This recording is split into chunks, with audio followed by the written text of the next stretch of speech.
I talked to him. He say if I act, but it's Say it again. he say his wife acting up a little bit. So I tell him very soft. Yeah, you breaking up. You're breaking up, Kojak. Yeah, he say he was hooking up because I think he say his wife was acting up a little bit, you know. Okay. Because usually, right, I think in the countryside there, he just get a little girl now and then. So then I hope everything work for us tonight. Okay. I tell him I'm ready. The email coming from us.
Are you looking for a way to grow your business, expand your reach, or promote an upcoming event?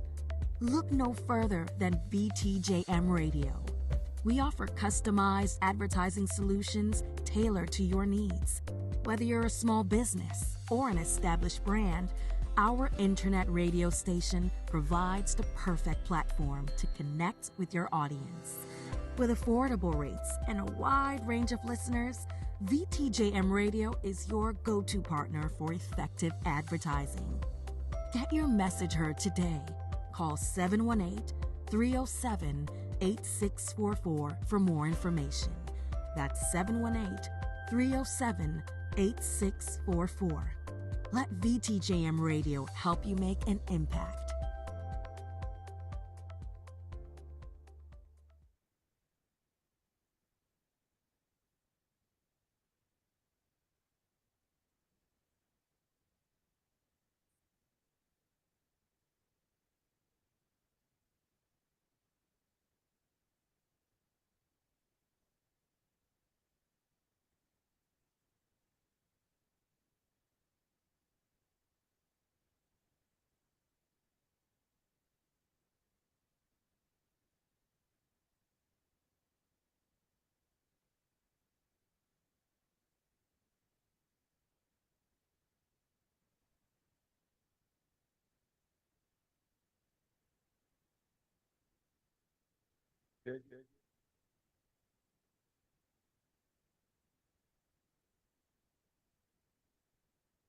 Stay tuned. We're just waiting on to get connected with Mr. Lennox Honey Church. I think he's having a little Wi-Fi problem where Tired of he's in searching for the Dominic. perfect hands to bless your locks? Look no further. Step into the world of the Lock God Salon, where artistry meets authenticity.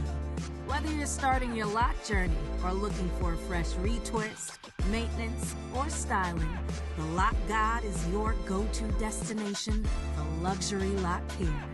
With 3 convenient locations, your crown is always close by.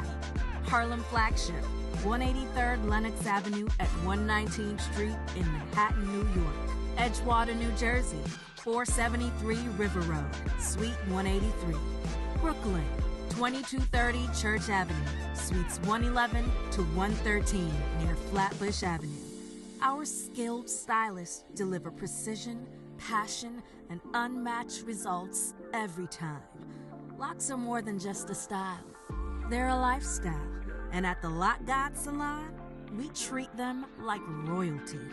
Book your appointment now at www.thelockgodsalon.com and purchase your products at www.shopniathelockgod.com or call us at 917-693-1019.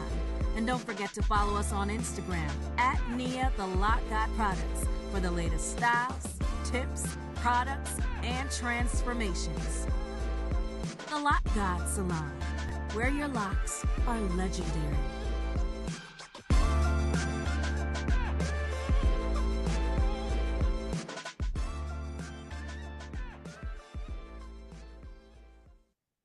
Yo, Donzai. Need to ship barrels, boxes, Yeah. or cargo to the Caribbean? Yeah. Choose Easy Barrel. I sent you a message. He's saying that he's having a hard time calling to the internet. Maybe you think we can try to do him via Bluetooth. I give you his number and you're going to call him and you will. But but he's still gonna need the internet because he has to call Wi-Fi. I has to call WhatsApp. We can't call straight. Well, You I don't know understand? because he raised in the end of the island. You know, maybe the phone better. Huh? You wanna let me maybe try it to see Okay. what you know. Let's try it. Let me send him a message. Send me his I number. gotta send you his number.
Need to ship barrels, boxes, or cargo to the Caribbean?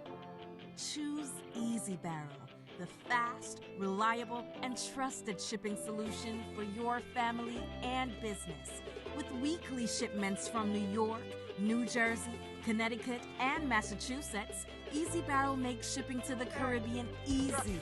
They'll come straight to your door to pick up your cargo. And yes, they're always on time. That's the Easy Barrel promise. Email us at info@easybarrel.com or visit our website at easybarrel.com or call 718-693-7447 today to schedule your pickup. Find them in Jamaica, Queens at 9129 143rd Street or in Mount Vernon at 287 East 3rd Street. Trust Easy Barrel, your dependable partner for shipping to the Caribbean. Easy Barrel, shipping made easy.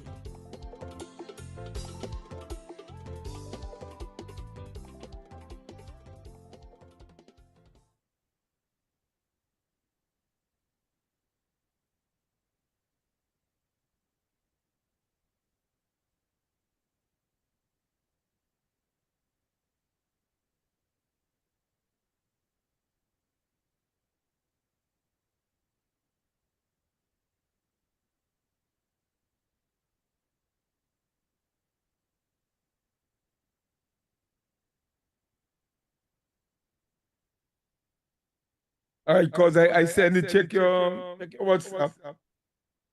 He says he's in Woodford Hill, man, and he says there's a complaint about internet out there in Woodford Hill, you know. So let's see what happened.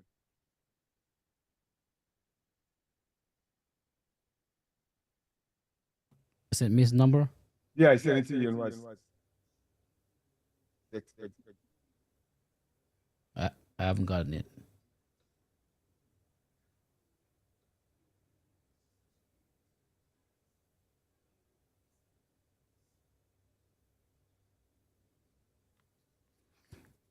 All right, got it.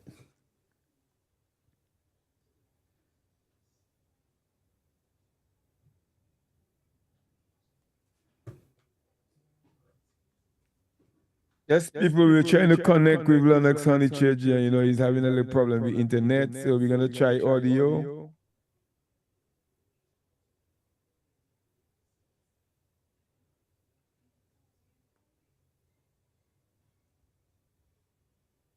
Okay.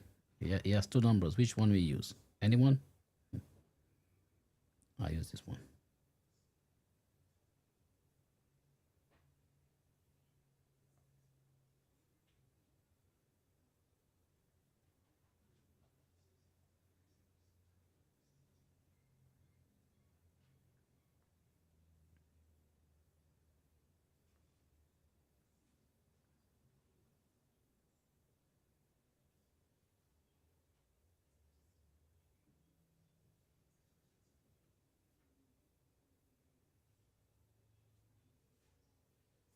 Yes, people just bear with us. We're trying to connect, you know, trying to make that connection to Dominica. He's in the countryside. Hold on, hold on. I see he coming in on. Okay. I see he coming. I just admitted him. Let's see if it connects.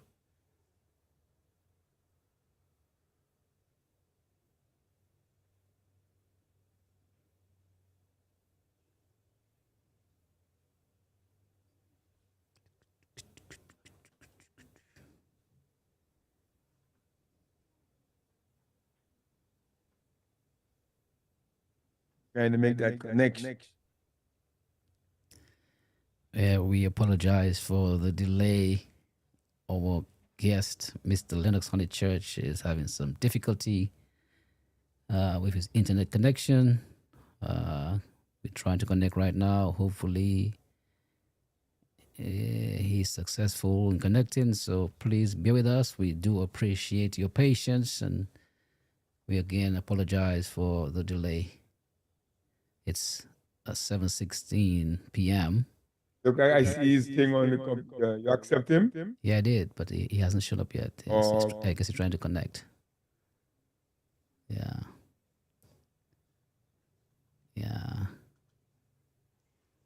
Okay, he's I don't know if he can hear it. He has no audio. His video is off, and I can't see his mic either.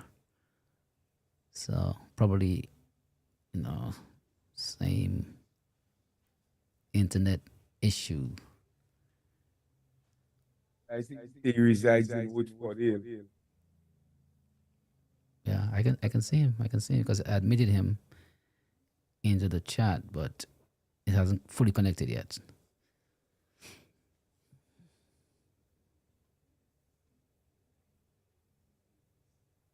Yeah. I was looking forward to it. Come on. Okay, it dropped off.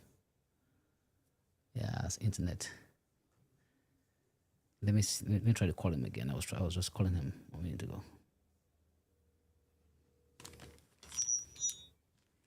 See? Oh gosh, hold on. It's not. Oh, why am I not connected to? Come on. Oh, well.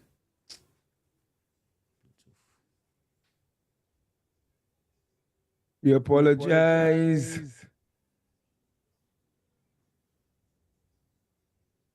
Trying to make that connection, no?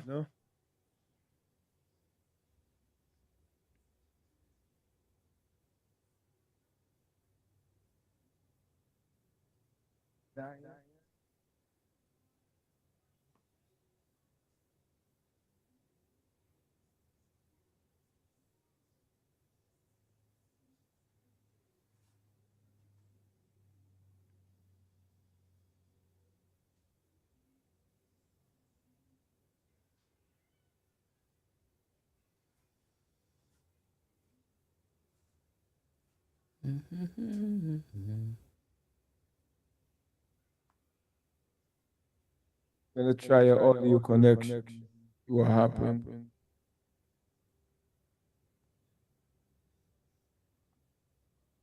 Stay tuned, stay tuned. Vibes in.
Yeah.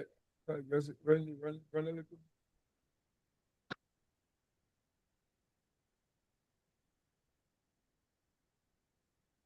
Need to ship barrels, boxes, or cargo to the Caribbean? Choose Easy Barrel, the fast, reliable, and trusted shipping solution for your family and business. With weekly shipments from New York, New Jersey, Connecticut, and Massachusetts, Easy Barrel makes shipping to the Caribbean easy. They'll come straight to your door to pick up your cargo. And yes, they're always on time. That's the Easy Barrel promise. Email us at info@easybarrel.com or visit our website at easybarrel.com or call 718-693-7447 today to schedule your pickup. Find them in Jamaica, Queens at 9129 143rd Street or in Mount Vernon at 287 East 3rd Street. Trust Easy Barrel, your dependable partner for shipping to the Caribbean. Easy Barrel, shipping made easy.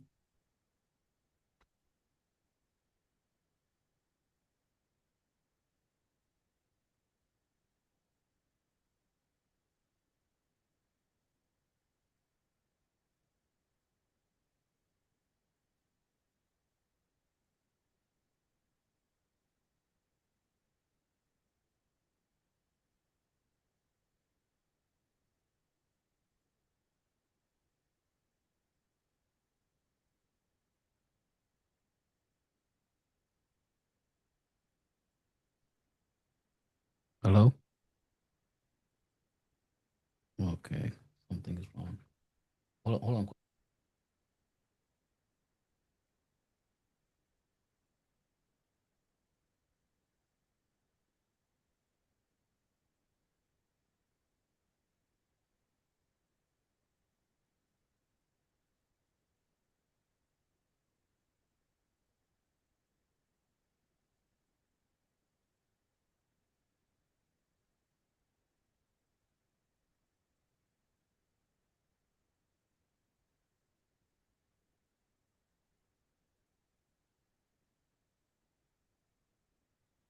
Trying to make a connection. Sorry for the dead ear. Mr. Honey Church is in the countryside.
Yeah, yeah, yeah.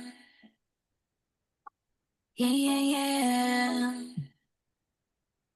Oh, yeah, yeah, yeah. Love just may have arrived tonight. Things I've never felt more right. It hit me like a lightning strike. There's something about you I like. As you and I, eye to eye, I said hi, and you replied. I can't deny you look so fly. Makes my heart feel so warm. I'm kinda shy, I cannot lie. My type of guy will be your mind. As you walk by, I have to try to control my emotions. Come on, get it on. Yeah, yeah. Share love and fun. Yeah, yeah, yeah. The desire is so strong. Yeah, yeah, yeah. I've waited much too long. Yeah, yeah, yeah. Come, let's get it on. Yeah, yeah, yeah. To share love and fun. Yeah, yeah, yeah. Desire is so strong. Yeah, yeah, yeah. I've waited much too long. People talk about love at first sight. Yo, those that you can't get no connection. Might be right. Your presence shine on me so bright. I'm like a deer in her headlights. I see your face in my heart racing. I long for your tight embrace. This is the time, this is the place. I know this is no game. You placed your mark across my heart. You lit a spark, the fire stopped. Now I'm love struck, no turning back. Time to ignite the flame. Come, let's get it on. Yeah, yeah, yeah. To share our love and fun. Yeah, yeah, yeah. The desire is so strong. Yeah, yeah, yeah. I've waited much too long. Yeah, yeah, yeah.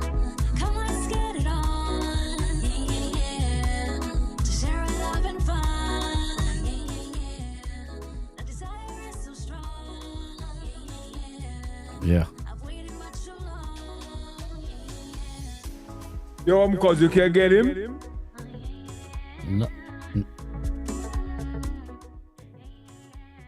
Yeah. Yeah. Can you hear me? Yeah, I can hear you. Yeah, I just spoke to him on the phone. He's having some problems, so it's not gonna happen tonight. So um, we sincerely apologize for the unfortunate circumstances that Mr. Honeychurch cannot join us tonight. He tried valiantly to connect, but he's having severe connection issues with his internet in his location. So we have to reschedule this program with Mr. Honeychurch. Again, I'm very sorry. I know you're looking forward to that. I was looking forward to that myself. But that should make for a very interesting discussion. So things happen, and that's life. So our sincere apologies tonight, and we will reschedule. Like he said, he has to have the telecommunication provider come to his location to take care of that matter. So we will hang on for a little bit, play a little bit of music probably, but we will reschedule Mr. Lennox Honeychurch some other time. Yes, Kojak? Yeah, well, yo, I don't know.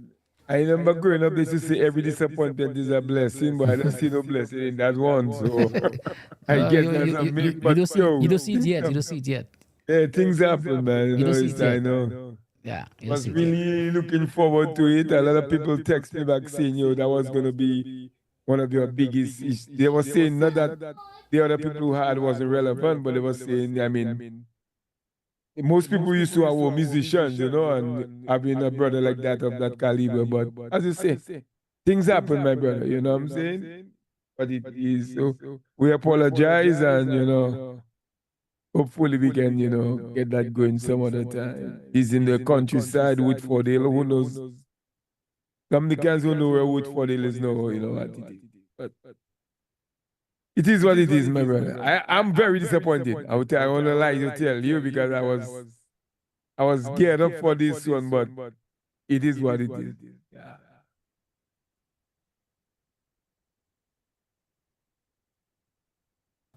C'est la vie, c'est la vie. C'est la vie. So, again, just to inform you that Mr. Lennox Honeychurch cannot join us tonight. He's unable to connect from his location in Dominica with his internet's having some severe issues.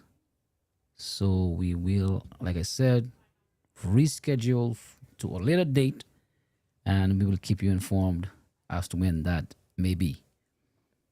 So thank you very much for being hanging out and being patient with us. And like Kojak said, every disappointment is a blessing. And you know what's so heartbreaking, man? It took me like 45 minutes to convince this brother to come on because he don't do them things no more. And I was like, yo, you have to do that because, our program is, giving people like you your flowers while you're alive, you know what I'm saying? And, he was like, nah, I ain't not doing that no more. And, I told you, it took me 40 hours. That was the hardest one to convince. Everybody I spoke to was like, okay, I'll do it. And, seeing that I get the brother to do that and thing. But, yo, again, it is what it is, So. Yep. I had one to swallow, man. You tried. It's all right. It's gonna be all right, brother. It's gonna be all right. Yeah. Who we have scheduled for next week? Raymond Lawrence. No. We have the People's Action Theater group from Alwyn Bully. Mm-hmm. They have a show going on in Dominica now called Yeah, so we have in the cast. Yeah. The following week is Raymond Lawrence. We're trying to hit like the cultural part of it this month, but yeah, one down, two to go. We see what happens. Okay. All right. Well, in the meantime, let's take in a little bit of Shasha and Jonelle. Okay, hold on. He trying to come on again. Let's see. He just tried to log in there. Let me see. He's still trying. He's still trying. He just still trying.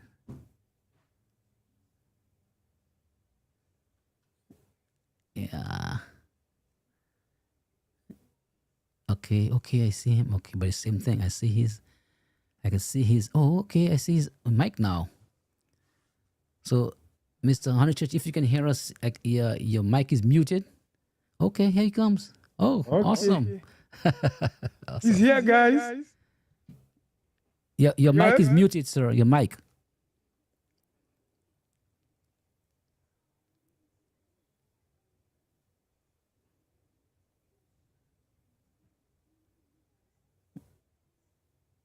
Yeah, it's still muted.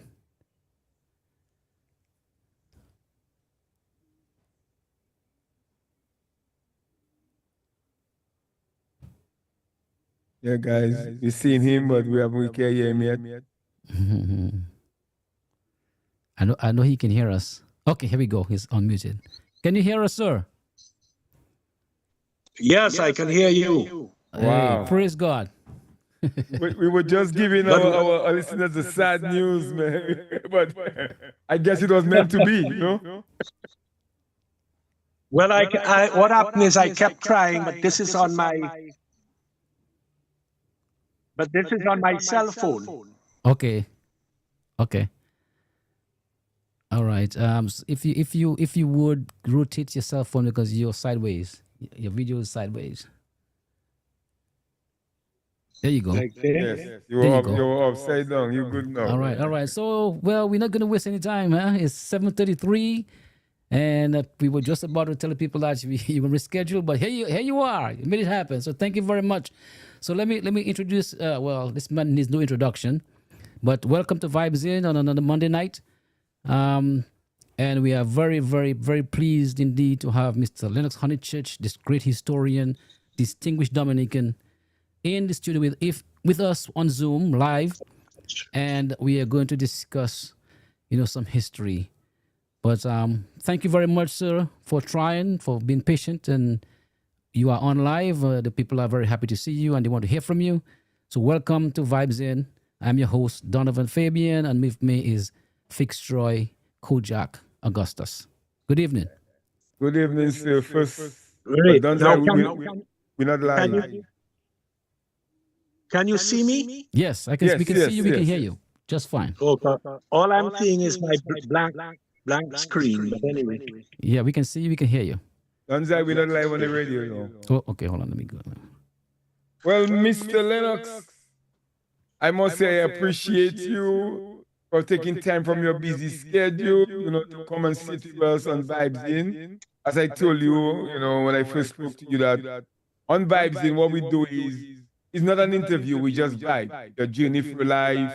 We appreciate people like you that did a lot for the country, and we want to give you your flowers while you're alive. We're not going to wait until you pass and say, oh, Mr. Honey. And not that I'm saying that you're going to pass. No, I wish you another 100 years, but you know, I'm talking about the most times people wait until and then they cry at your funeral and thing. But we are here tonight to appreciate you, and again, thanks for trying so hard, because we were just giving a postmortem that was saying every disappointment was a blessing some way, somehow. But I guess the guests and them wasn't supposed to be disappointed tonight. So here we go.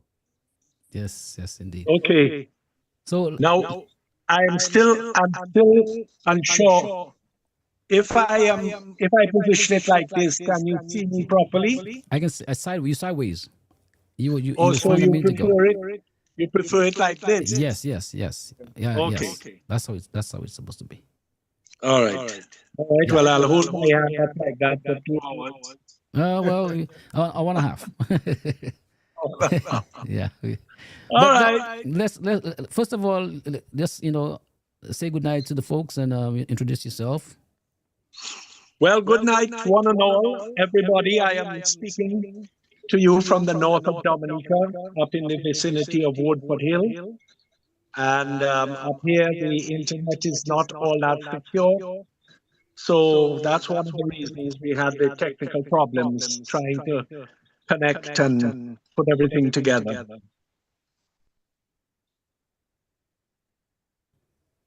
All right. So we won't waste any time. We can start a discussion.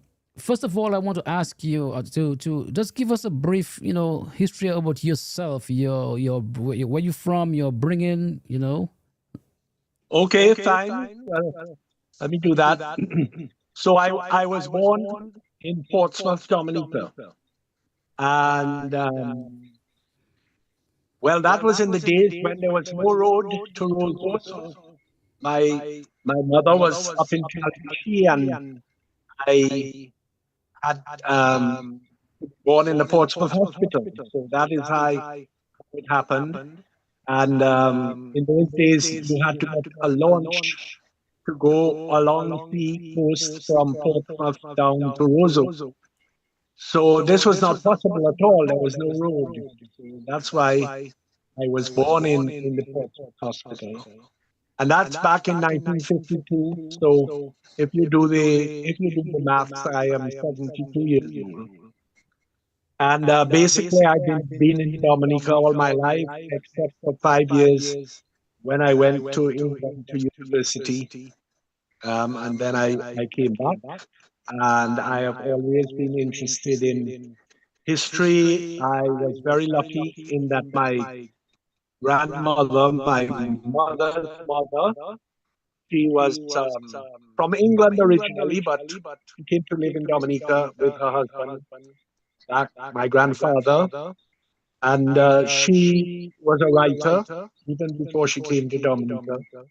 So when she was here, she did a lot of research, a lot of studies about Dominica, and she even became a member of the House of Assembly back in 1940.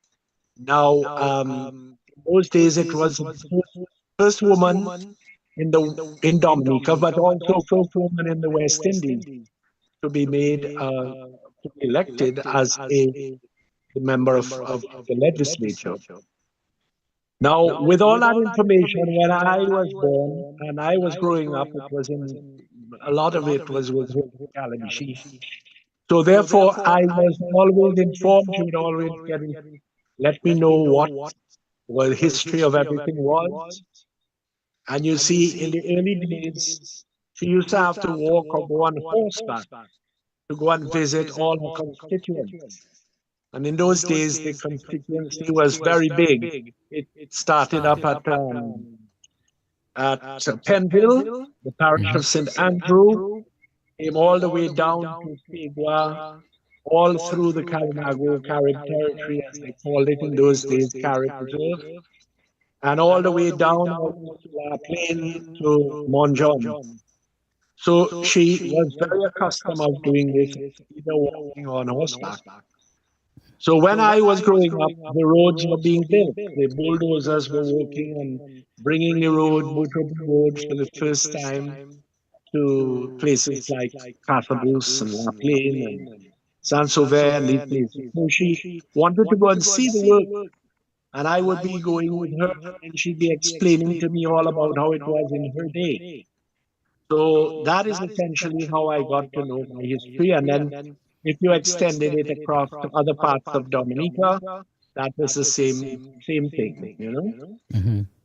And then places, when you get to places like Tabrits, Fort Shirley, historic site, the old sugar mills that used to crush cane, like Hampstead and Londonderry and down south in Grande, Bagatelle. So all these things then influenced me, and that's how I got involved. Yeah. Okay, so what school did you attend? Well, first of all, primary school, I went to convent prep because my father used to live in Girdell, Gormier Estate, and then I needed to be close to Roseau, and so I started off convent prep. And then I went to school in Barbados because my father was from Barbados. And therefore, he had contacts there. I could go to school at the Lodge School in St. John's Parish in Barbados. And I was there for almost the whole of the 1960s, going back and forth. And then the last 2 years, I came back to Dominica and went to the St. Mary's Academy. Okay. So that is the kind. And then a few years later, there was a gap. I went doing all kinds of things. I was in working for newspaper, Dolphin, the Star newspaper, writing. Then I went to work for newly opened Radio Dominica. Radio Dominica opened in 1971, Mm-hmm.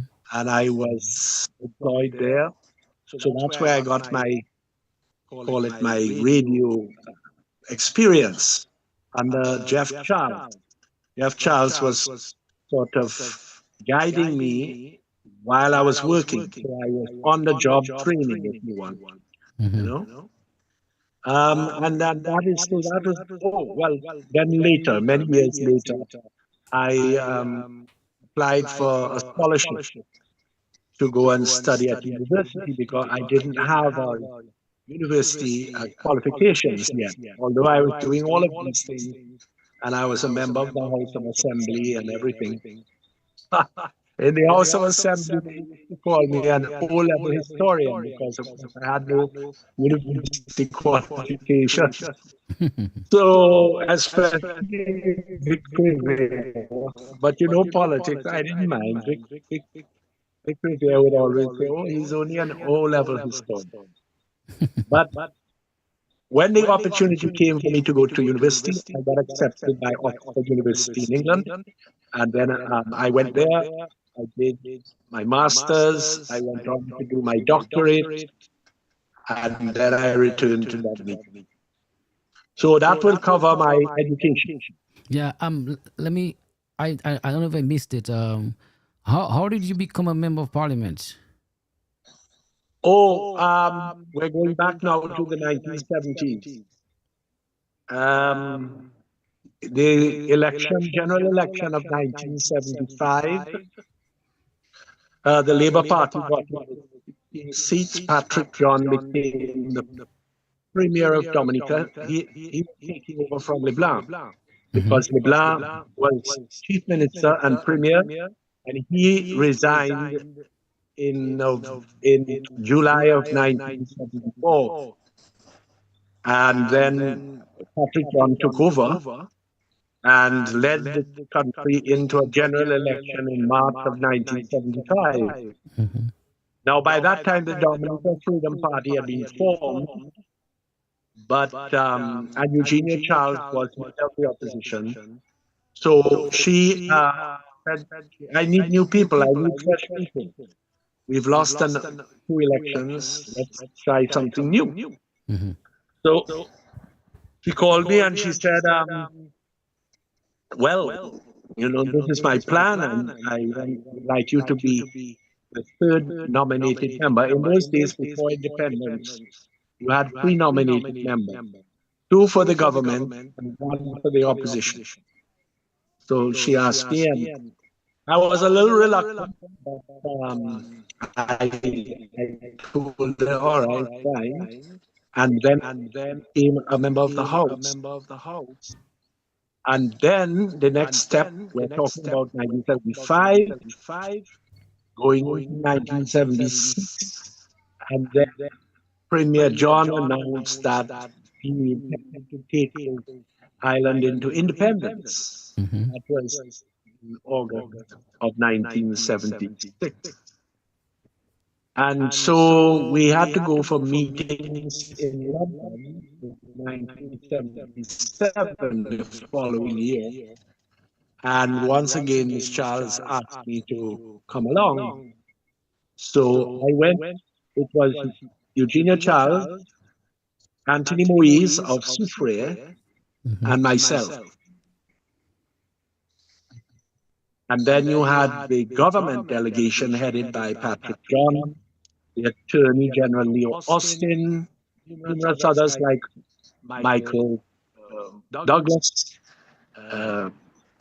Francis, Eustace Francis.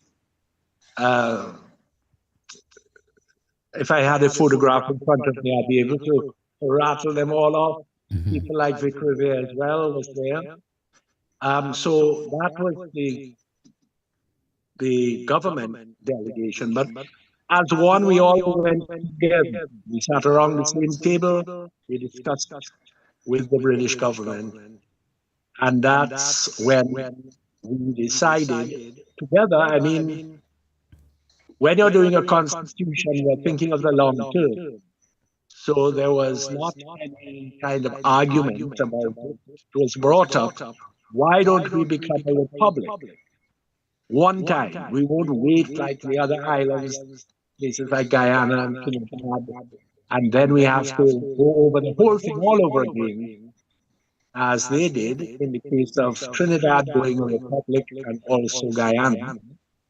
And so everybody agreed that we would go and become a republic. One time, the Queen would no longer be the head of the government, the head of state. And so that's what happened. And so on the night of the 3rd of November, 1978, Dominica became independent, but it became a republic on the same night at the same time. Okay, so let me ask you, that delegation, which comprised of the government side and the opposition side, which you were part of, was there general consensus agreement that that Dominica should become independent among all of you? Yes, they in politics, they wanted to stir up the thing that the Freedom Party was against independence. But really, it was understood that this was the next step. It wasn't a matter of delaying. And in fact, when a British official came and he wrote a report about it, he said, I could find no more than 2 or 3 people who were against independence as such. So the big argument was not about going independent. It was the Constitution. What regulations within the Constitution should there be? What form? How much power should the Prime Minister have? When we then decided that we're going to public, we then had to go and discuss about the president. How do you choose the president? The Freedom Party put forward a point that maybe what we should do is have a separate election. Just like in the Carinago territory, you have an election for the chief, and then at another time you have elections for the councillors. So the idea was put forward that maybe you should have an election for the House of Assembly, and then individual people can go up for the election of a president. Well, it was decided we are not going to do that. And so now we have the system where essentially the government, in conjunction with the opposition, puts together either they agree on one person, like had happened many of them at different times agreed. Certain people that were not disputed, people like Owen, Nicholas Liverpool, and people like that. You didn't really have an election because both sides agreed that this was a distinguished person and that they should be president. But then in some others, we had an election in the House of Assembly, not an election in the wider total island, but just in the House of Assembly to decide who the president would be. Then, the thing with the Constitution is you try to think of everything. Okay. To put before you go to the Constitution, yes. What was the attitude or the response of the British government towards your request for Dominica becoming independent? Well, they had no kind of formal opposition to it, except one day, sometime afterwards, the secretary to Queen Elizabeth asked me to come to lunch and then was asking me, by that time we had got our independence and everything, and asked me, why is it that you all went to Republic?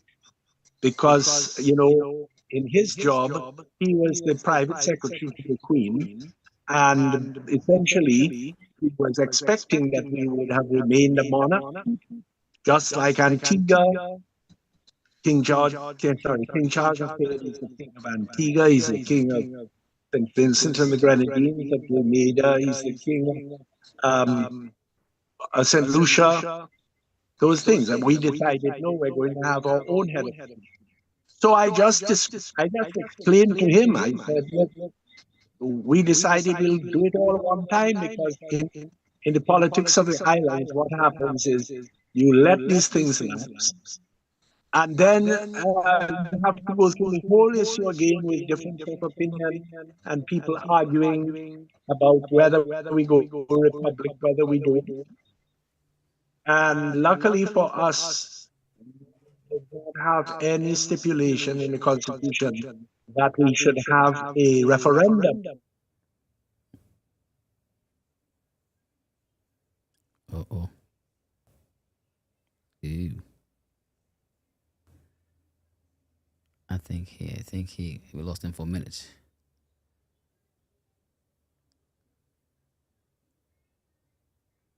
It look like internet. I think I get froze up, yeah. Yeah, guys, we're just waiting for Mr. Lennox to get connected back. Look like we lost connection. So don't say we on Facebook and YouTube, right? Or somebody Yes. asking about the Facebook link. Yes. Yeah, on Facebook on Don Z Don Spay. Oh, damn. Lost them. We'll probably get a phone call.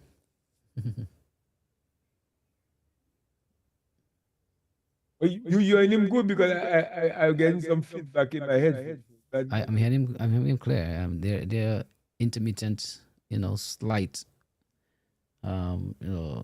disruptions where he lags a little bit, but for the most part it's pretty good, pretty clear. Oh, okay, I wasn't sure. Yeah. Okay, we lost you for a minute. I can hear you. Okay. Now, your video is off though. Oh, okay. Well, I didn't touch anything. Boy, I find it very trying. Anyway,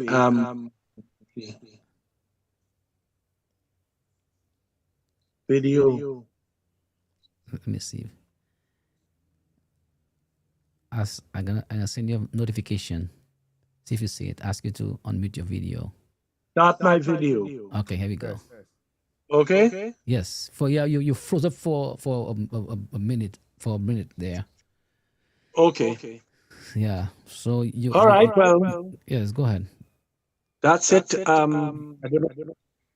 More questions you want to ask? Okay. Yes. Let me ask a quick question, because I remember a young boy growing up. They used to have like this big, but like not almost say fight, but like in it was Labour was saying independence yes, and the other side was saying referendum no, because I remember one and they came from, I think, from England, and then there was a big protest on at PC Back Bridge at the time, where Patrick John had to pass up a goodwill at the back of the state, victory there and Israel. That was before the main conference. So what happened is, Patrick John, not the full delegation, but there were people like Patrick John, Austin, Seraphin, Oliver Seraphin, and others who went to England to have a preliminary discussion to basically say, well, we have this idea, we made a statement to the people that is called a Salisbury Declaration, and we are looking towards this. And yes, there was a demonstration on the entrance bridge into Roseville that time about the independence and the going to England Some people complaining you were voting and then you didn't take the opposition and all that. But really, that was just a preliminary discussion that the government was having. And it was later, in May of 1977. First of all, it was March, we had one in March, and then in May 1977, there was the big conference at Marlborough House in London, where the details were organized. So yes, you're quite right. There was a preliminary meeting where the government went on their own, and then there was this demonstration at the bridge coming into Roseau when they came to the airport. So my question is, what was the motivation behind, the Dominican contingent, the government, the opposition? What was the motivation for pursuing independence? What benefit do you think Dominica at the time? Well, the thing is, at that time, all of the islands that had been associated states, because remember, first of all, they were colonies, and in the 1960s, all of the smaller islands got statehood, what they call state. We were responsible for our own internal affairs, and Britain would only be responsible for defense and foreign affairs. Okay? So the next step would be full independence. Right. Now, by where we got off our statehood in 1967, just like St. Lucia, Grenada, and Antigua, and these other places. So the next step would be independence. Okay. And then in 1974, the person who stepped forward first, well, let me step back. 1962, you had Trinidad and you had Jamaica. They went on to independence because the federation had collapsed. The Federation of the Islands, they were going to have a federal government of all the 10 islands, and that collapsed. So Jamaica said, look, we're going independent. Trinidad went independent, and then in 1966, Barbados went independent. And then we remained, that's the other islands remained associated states. And then the first of the associated states to decide to go to full independence was Eric Gary of Grenada in 1974. So Gary went, took independence. Then there was another gap, and Dominica was next. And that's the one I'm describing in the 1970s. Patrick Brown announced it in 1976, Salisbury Declaration. And then 77, we had the discussion. And then in 78, the actual event on the 3rd of November. Right. And then there was a gap for a few years, and bit by bit the others joined in, like St. Vincent, St. Lucia, and Antigua, and St. Kitts Nevis. But that was by 1983, when it was St. Kitts Nevis, that was all. Everybody had gone independent. Except, of course, for the very smaller colonies, like the British Virgin Islands, Montserrat Islands, and those kind of things. They are still British territories. So Anguilla, yes, of course, Anguilla had a whole scene there that was different because they were supposed to go associated state with Nevis and St. Kitts, Nevis and Anguilla. They even went, and then they revolted because they didn't want to be under St. Kitts. So the only option for them, because they were so small, was to become a British territory, and that is what they are today. Yeah. But the others went independent. Okay. And then, they, of course, all of us had to start struggling to see where we could get money from to run the country, to run the islands. And that is still an issue now. Yeah. Dominica and one or two of the others decided to sell citizenship to make the money to run the country. But places like Prince and Grenadines, Mr. Gonzalez said, no, he's not selling any citizenship. Neither Mia Motley has been firm on that.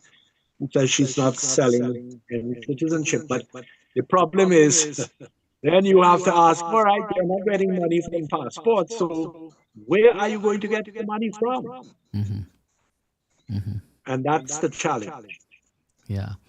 Let's talk about the Constitution a little bit. So, of course, being an independent country, that means you had to come up with your own Constitution. And That's correct. And imagine that must have been quite a challenge. What did Dominica enlist the assistance of any like foreign other countries to get that? No, not really. Well, what the British did.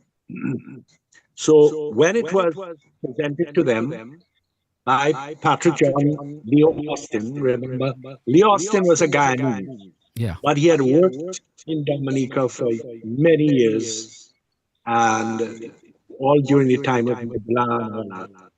So he was, if you say, the key legal mind behind this. What Britain did is they handed us a sort of ready-made constitution. Okay. With the Queen as the head of state. And remember also, we had a constitution for statehood. We had the Constitution of 1967. So all we had to do is get a little bit, shuffle it around, and then when we decided to go as a republic, we had to then make arrangements for that. So really and truly, it was a more or less straightforward thing. And then the other thing we must remember is Britain was not, Britain didn't want to hold on to us. We were a liability. We cost Britain money and inconvenience. And they had just become members of the European Union, and they essentially wanted to focus on the European Union and not be burdened by these little islands that had to take up their time and attention. Cool. I have a quick question. And so, sorry, in what, when you say we were like a burden and a liability, you want to explain in what ways? Oh, well, funding. You know, Britain always had to give us some money for things, you know, roads. We still, to a certain extent, but much less, the Granby Road that is now being done from Louviers to Bagatelle.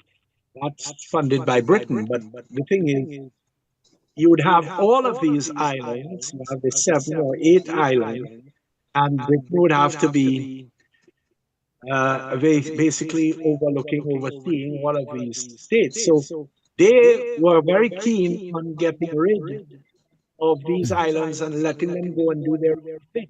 And of course, the islands were no longer of any major value to them. It's not like the days of sugar and cocoa and coffee and limes and all that kind of stuff. Right. So I guess that's why they did nothing for us all these years, right? We were colonized by them. Well, yeah, I mean, what it was a business, and the least money you can put into the island. They didn't want to have to spend a whole set of money, and so that is why it was only the essentials that were done. Okay, they got some money to make a road across the island. They got some money to make Melville Hall Airport and a few other things, hospital. But it was just the basic. Yeah. Right. So it's like the airport now. Britain would never have constructed an international airport for us. We would have to find the money to do it because they would tell us, as their reports that say, oh, Melville Hall is sufficient for the time being. Hmm. So that was in the situation when they were in charge. They didn't want to expend a lot of money. So it was afterwards then that after independence, that then Dominica had to go, okay, you want a better road? You want extension to the airport? You now have to go and negotiate and take a loan or go to the IMF or some international organization to get money. Hmm. Because Britain isn't going to give you money for a lot of these things that you may need or want. Okay. I want to So that's ask essentially, yeah. I want to ask your opinion. So, like you accurately said, like we became colonies of Britain, not because we asked to, because No, they saw us as valuable at that time. Okay.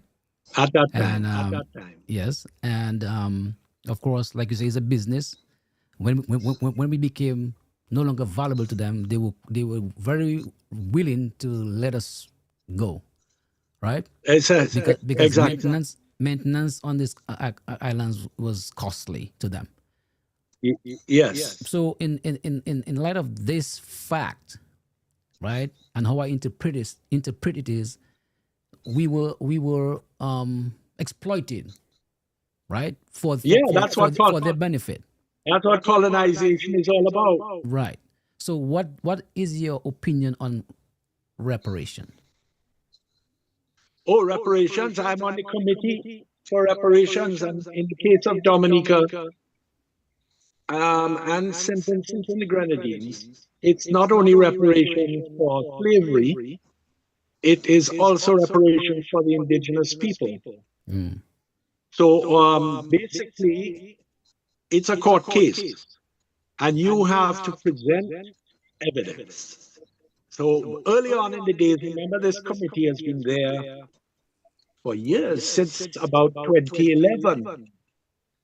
And I said, look, first of all, we have to put together a case. You can say, oh, it's sad and sorrowful, all the genocide and the human rights that were endangered and the cruelty and all that. You can say all these things, but you need to list clearly how many people did you kill, how many, Bala, Congore, all the Maroons that were fighting, and you rounded them up and you hanged them in the Rosa Market. And, you have to have the evidence. Yes. Now, in the case of the Kalinago people, I just want to step back a bit. In the year 1660, the French and the English got together and they signed an agreement with the Kalinago chief of St. Vincent and Dominica and said, we are leaving to you all, we leave this, neither England or France must colonize these two islands, Dominica and St. Vincent. They will be left in perpetuity for and in those days they called them Carrick. Mm-hmm. Well, what happened, you just mentioned a while back about exploitation. After a while, the price and value of sugar in the islands of producing sugar went up and up and up, and sugar was, the most valuable that Britain could have. And so a number of them said, why are you leaving this island? Let's just deal with Dominica. Why are you leaving this island to maybe 800 Kalinago families when we could be growing sugar on it and making big money? Mm-hmm. And so the French and the British fought over the islands, And in 1763, the British were considered to have captured Dominica, and so they broke the treaty. They broke the treaty of 1660, and they took over the island. And they immediately sent surveyors to cut the island up into lots for sale for sugar estates. Mm-hmm. And then they went to Africa, where they had already been getting enslaved people to come and work in places like Barbados and Antigua and Jamaica. And so they started then transporting these people to Dominica to work the plantations. And that's when the Carinago people, the Carib people, then shifted. Once upon a time, the Caribs lived all over Dominica. Mm-hmm. We know I and other archaeologists, we found 113 sites from Soufriere, Scotland, going all the way up to Tukari and these places, and along the north coast. But what happened is when the English came and started taking up all the land for sugar and cutting down all the trees, it forced the Kalinago people to go to the roughest, unstable part of the island to be able to continue their life Mm-hmm. and their society and their culture.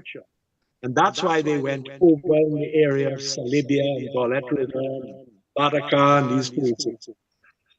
And so the British just left these people alone after that and concentrated on sugar and the exploitation of sugar. Mm. So yes, then later on you had limes and cocoa and all these things. But by the time independence came, by the time 1978 came, Geest was the big banana company. Yes. They had a number of estates like Picard and Woodford Hill. And they did not want to hold this land anymore. They wanted to get out because independence is coming. They wanted to get out. Mm-hmm. So they sold those estates. Same thing with Elrose and Company. They was producing limes. Right. When 1978 came, they don't want to hold on to anything in Dominica anymore because they're worried that with independence they may be kicked out.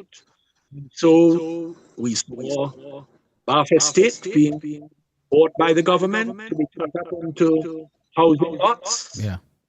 They owned Canefield on the northern part of the river going up to Massac.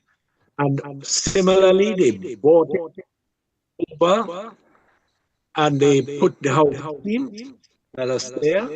The only one that Elrose and Company gave, they gave it as a gift to Dominica, was Soufriere Estate. So they gave it to the government, and then the government used the land for housing at the back of Soufriere.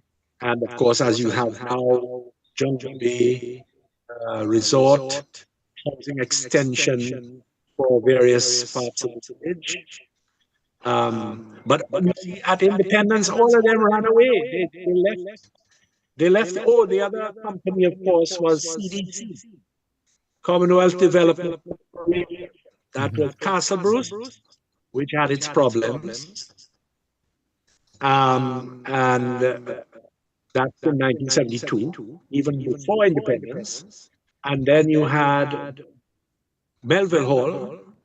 So that was also cut up.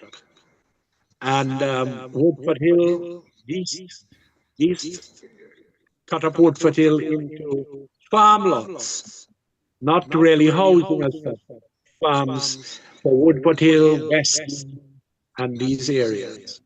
So in the 70s, all of this was being sold out and gone. Mm-hmm. And even Dominica-based people like Mr. Elias Nassif, who owned the whole of Geneva Estate, Mm-hmm.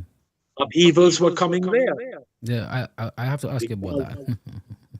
Yeah, because essentially what happened is that everybody in the traditional grandeur was crowded in that narrow space along Lally, Mm-hmm. that Iroquois. Yes.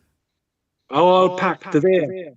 But then the Chief and so they were running their products and all that on the rest of the land.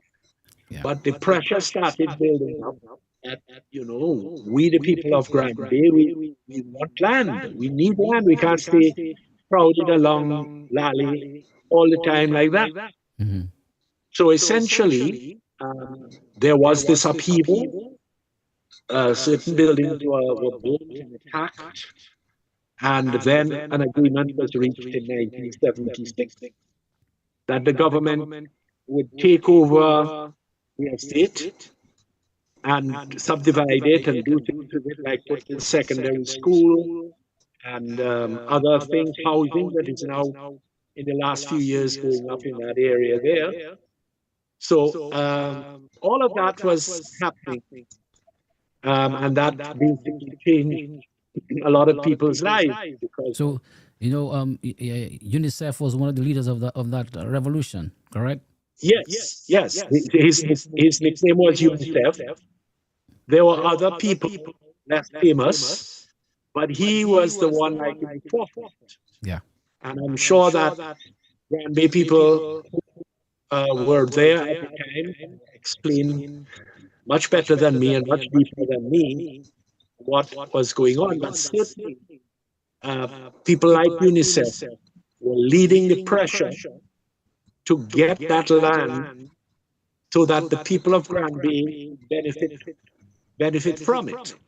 And sure enough, when you go to Grand Bay today, you can see for yourself. You've got playing field, you've got secondary school, primary school, and then, of course, all the housing scattered right across that land. Yes. Not to mention the farms then, all up in Mopo and in the heights behind Grand Bay. So these are the kinds of things that came out of that revolution.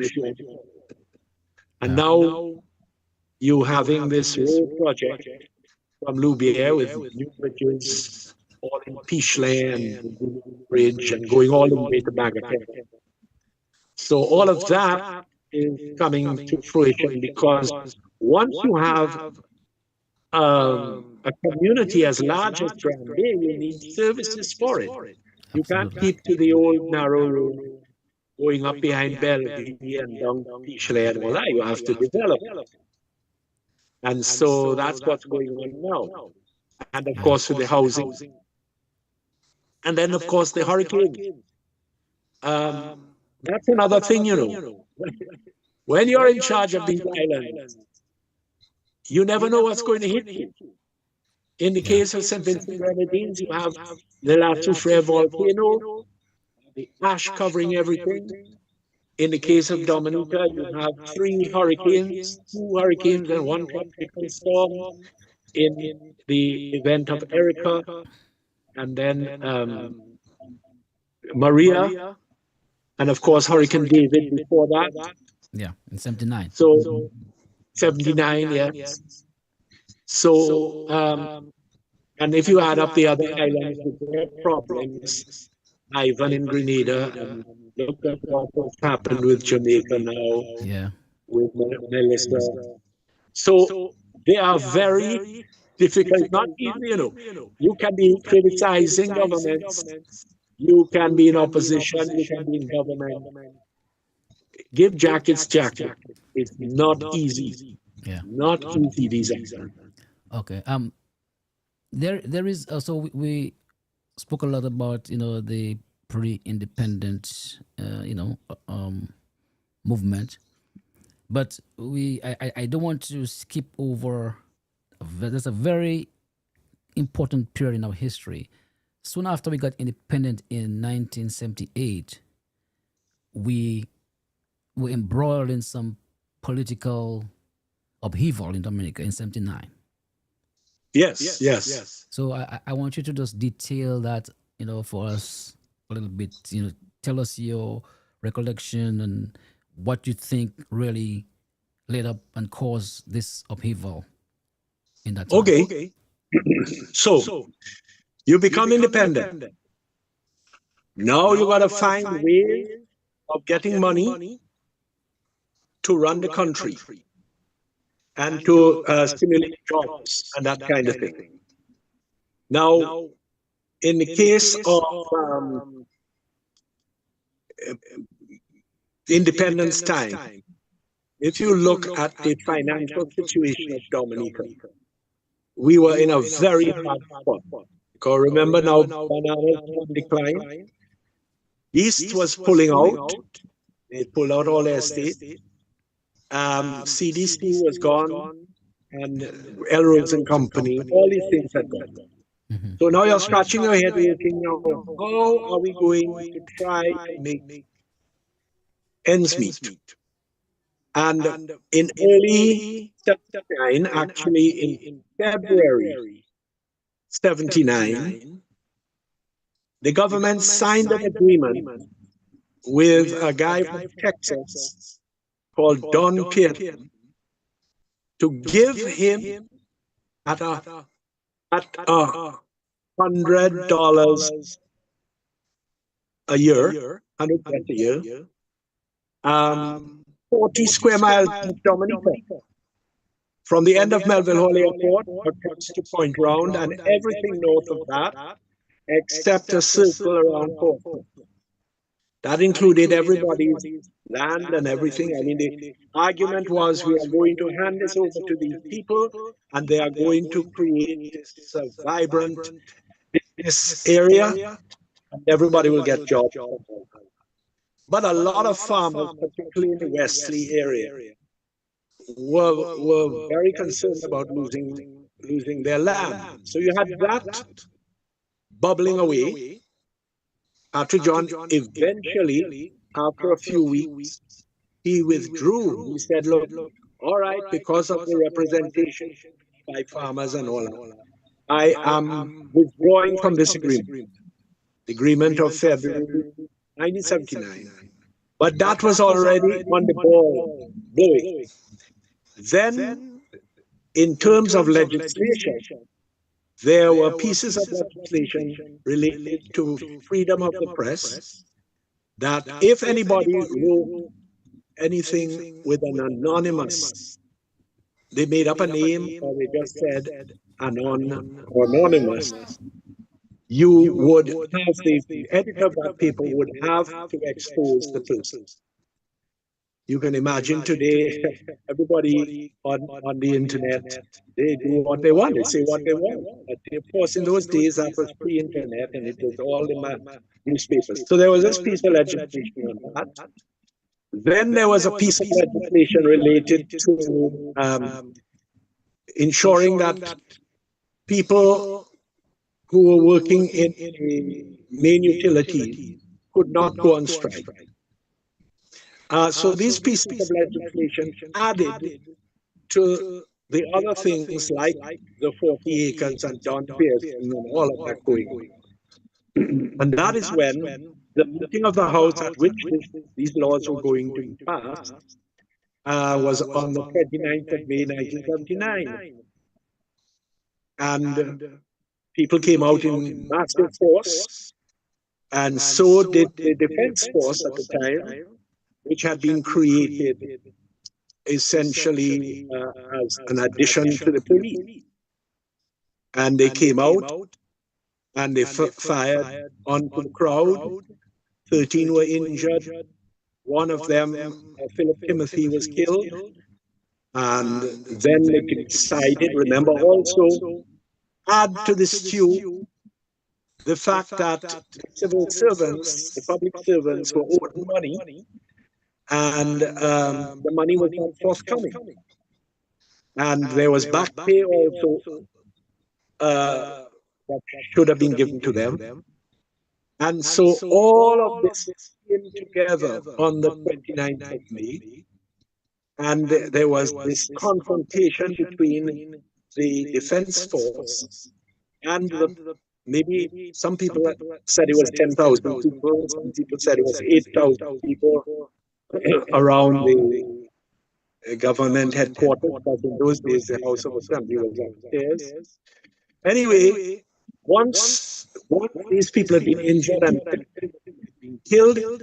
The unions then decided, we are going to close the country down. And we are going to shut the country down until these things are withdrawn, particularly the legislation. And they had these meetings in Parish Hall. Sure enough, no planes came in. The airport was shut down. Some roads were blocked all over Dominica, and pressure was put on the government. So, and it only resolved itself in June of 1979, when an agreement was reached that the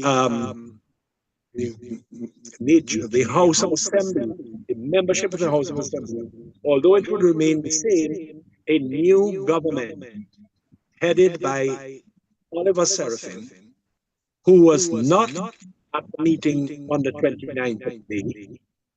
He would lead a government that would be put together by members of the House, a committee that they call the Committee for National Salvation, which was chaired by Charles Sovereign and had membership of people like Bernard Wilshire, was there, Douglas, Rosie Douglas, and all these other people.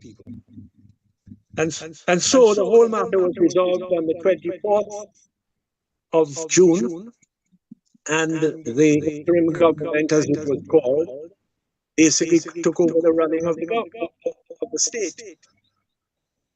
And then, that was in June, and on the 29th of August, one of the most powerful hurricanes in the history of Dominica hit the island, Hurricane David. And poor O.J. Seraphim then had to go all over the place, making trips, begging for funds and assistance to correct the matters, to basically rehabilitate the country. So 1979, I mean, I've tried to tighten it up and shorten it, but essentially it was a very terrible year for Dominica.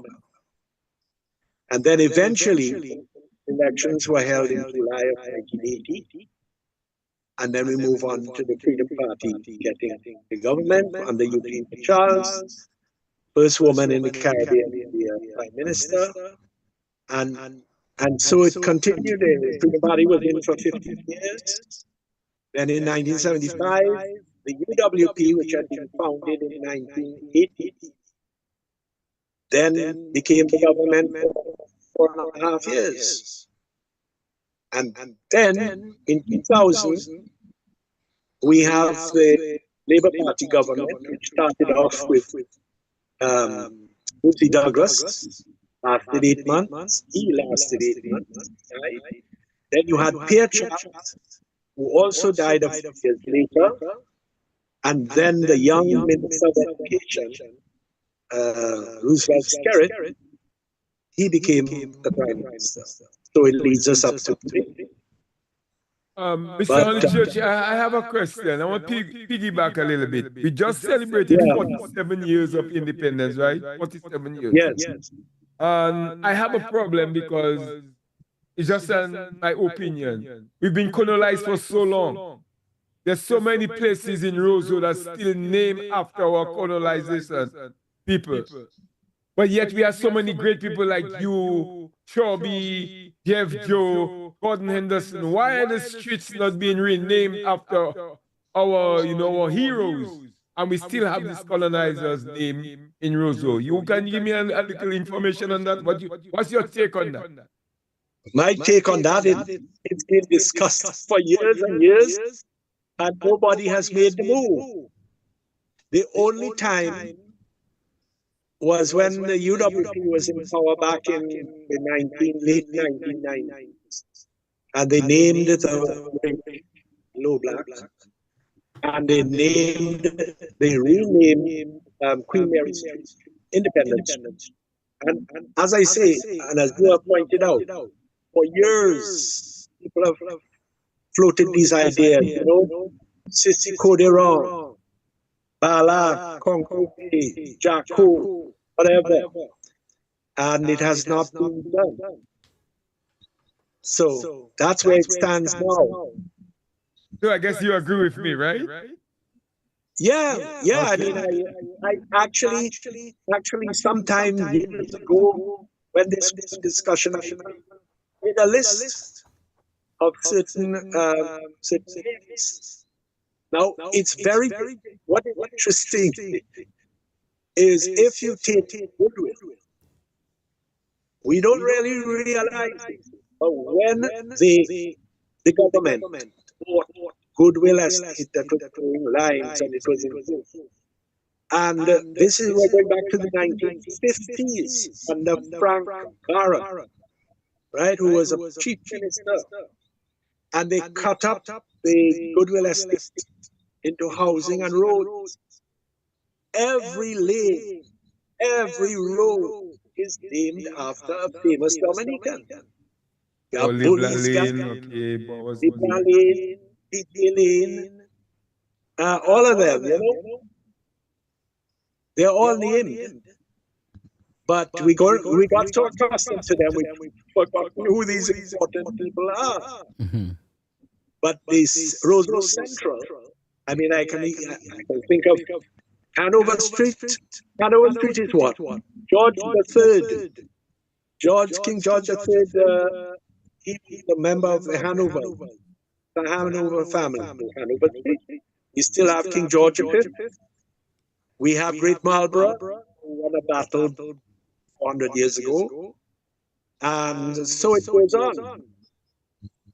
So if somebody wants to make the move, let them make the move. All right. Let me not forget my chronology. So we just you just explained to us about the post independence debacle, we call it. And we had elections in 1980. 1980. Yes. 1980. Right. And then, but soon afterwards, there was some more problems. We had some attempted coup. Yeah, because just give us some details on that. John, a section of the Labour Party, were very upset that essentially they felt the government had been taken away from them in May of 1979. And that, I mean, Patrick John himself said at a meeting at the bottom of Federation Drive, let Miss Charles make one step forward, I will make sure she has 2 steps back. Right? So essentially, there was this ill feeling because although Patrick John was still in the House of Assembly position then after June of 1979, there was this ill feeling also among people like Vic Revere and so, that the government had been basically taken from them. And there were people, particularly Defense Force people, who Eugenia Charles came in, and there were certain reports that were written about the conduct of the Defense Force, and she decided to disband the Defense Force. Yeah. So you had some Defense Force members who were very annoyed about this, set about this, and you had the case of where, let's say, there would be a local group that is essentially an disgruntled Defense Force. You would have some dreads, as they call them, that is people like Pocosion and the others in the training. And then there was this whole gang from southern USA that were caught getting on a ship in Louisiana to come down to Dominica to link up and overthrow the government. Link up with the dissatisfied people in Dominica and overthrow the government. But the FBI in the US infiltrated and caught these people before they could leave. All these guys, the leader, I call Purdue. So that was stemmed, but, and here's where it gets personal, the gang that was up behind Jerdel, that was going to link up with the people coming from the US and the disgruntled members of the defense force. I wouldn't say all of the defense force, disgruntled members, and stage this coup, essentially go and attack the ministers of government in their homes and kill them. So you'll be able to overthrow the government. It's fine. They, the police, the Dominica police, on the 12th of February 1981, went and attacked the guys who were up in Baleen behind Jericho. And 3 of them were killed.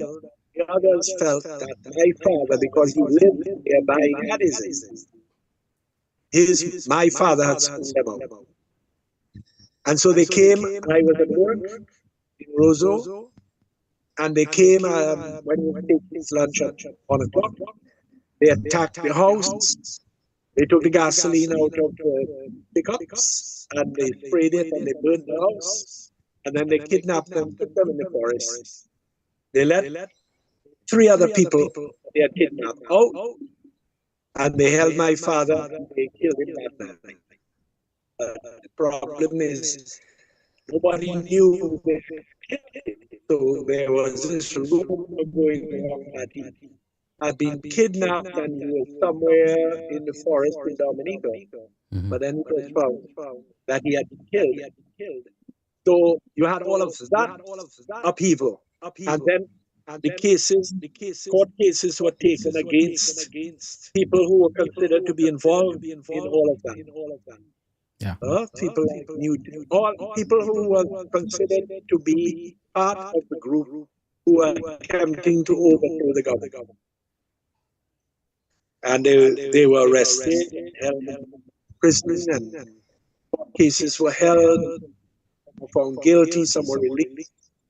I don't have documents with me right here, but there was Frederick Newton. And because what happened is there was this upheaval in March of 1981.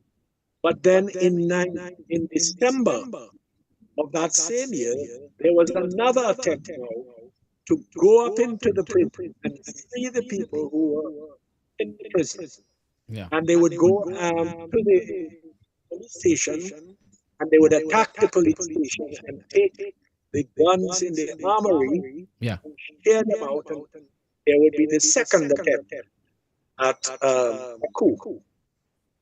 Well, they didn't get into the armory, but there was one policeman killed,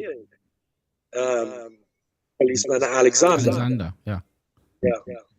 And then up at the prison, there were people like Piper and others. So all of that created a great deal of destabilization.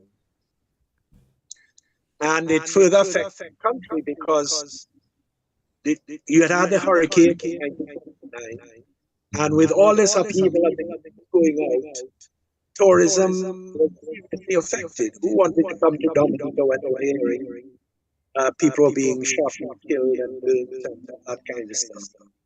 So it took a while for particularly tourism to pick itself up again. In the 80s, that's when you had people like Charles Maynard being Minister of Tourism, and the Director of Tourism, Jose Edwards, and all of these others who made a great effort to try to build back the industry. Yeah. So that kind of my background. Yeah. So as you chronicle in this chain of events, it emphasizes, and like you said earlier, the difficulty that the government, those in charge, are faced with in governing this country. You have natural disasters, you have political upheaval, you had, of course, affecting the tourist industry, and then not soon after, not long afterwards, we had the fall of bananas, right? Yes. So just give us some details on that with Okay. WTO So ruling and so forth. Yeah. right. The banana thing is a deep and complicated business of trade and trade business. So just to tighten it up and keep it as short as possible, essentially, Britain had in the 1950s had made an agreement that they would buy all of the banana that the Windward Islands would produce. So Grenada, St. Lucia, St. Vincent, and Dominica, every banana would produce, they would buy. They invested in the ships, these boats as they called, coming back and forth every fortnight from England, all of that. But then what happened was an organization called the World Trade Organization was formed, WTO. And they said, and they had the power of the United States behind them, they said there can be no protection. That is illegal. And a trade, in a trade terms, it is illegal for there to be protection that the other banana producers compete with Windward Islands. And of course, the United States companies were very much in favor of pushing this. Del Monte, Dole, Chiquita, all those big banana countries. Clinton was president at the wrong time. And he supported politics, of course. He did not want to go against these major lobbyist companies. And so it opened up, banana industry opened up to all vendors. And essentially what happened is people could not compete. I mean, I have Costa Rica just for myself. The banana industry in Costa Rica, where everything is mechanized and where you have a special port. Limon is the main port, but they created a special port just for bananas. Flat land going on as far as guidance. How can you come when you have a farmer, small farmer, carrying boxes on their head down crooked, steep thing, steep paths to their pickup to bring it into a long house or to for shipment? You can't compete. So that's the World Commission created the crisis. So that's all happening in the 1990s, late 70s, independence 70s, going into the 90s. And someone gave Virginia Charles the idea that if you spell citizenship, you'll be able to make some money. So legislation was passed in 1991 for something called not citizen by investment. It was economic citizenship. Yes. And all the money would be put in what they call an escrow. Right. And then different people who wanted to invest in Dominica could pull money out of that escrow. Well, it so happened that the Chinese were here, particularly the ones from Thailand. And there was a one called Restream who said, yes, I'm going to build a big hotel in the land. And so a lot of them were for this hotel. Yeah. And that Clark Hall estate was owned by the Fortune Company, which was in financial strain. Eugenia Charles was the secretary of the company. She was also the prime minister. So naturally, she wanted to sell the estate to the Chinese so that all her shareholders could make their money back. And then Grace Tong there were various problems with the construction of this hotel, and Greystone disappeared with what, 56 million or whatever. So here you have an issue.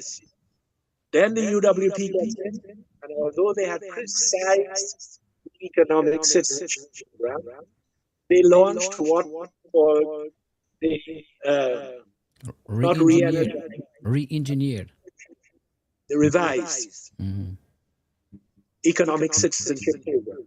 So they enabled it to continue. And then when the Labour Party government came in 2000, they also then extended it to, what should I say, a higher level. So that passport had agents, the agents would get money.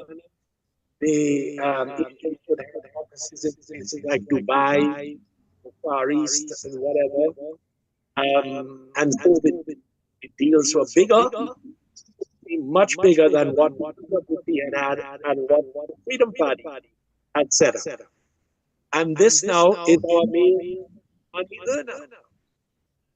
So country is now, percent is it, or 60% dependent on the money that's coming up from passports. The whole of the international airport, well over $1 billion and rising. All of this money is coming from passport sales. So if we didn't have that money, a lot of these things would be done. Take, for instance, Hurricane Maria. Yeah.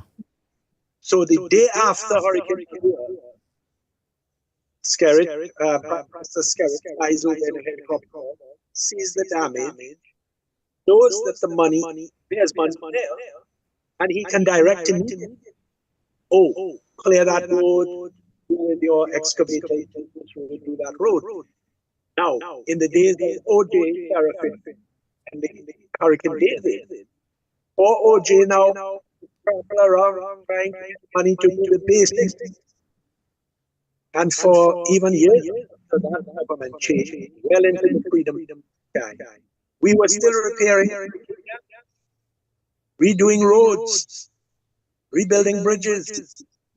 So it's that story of the passport and the passport money became.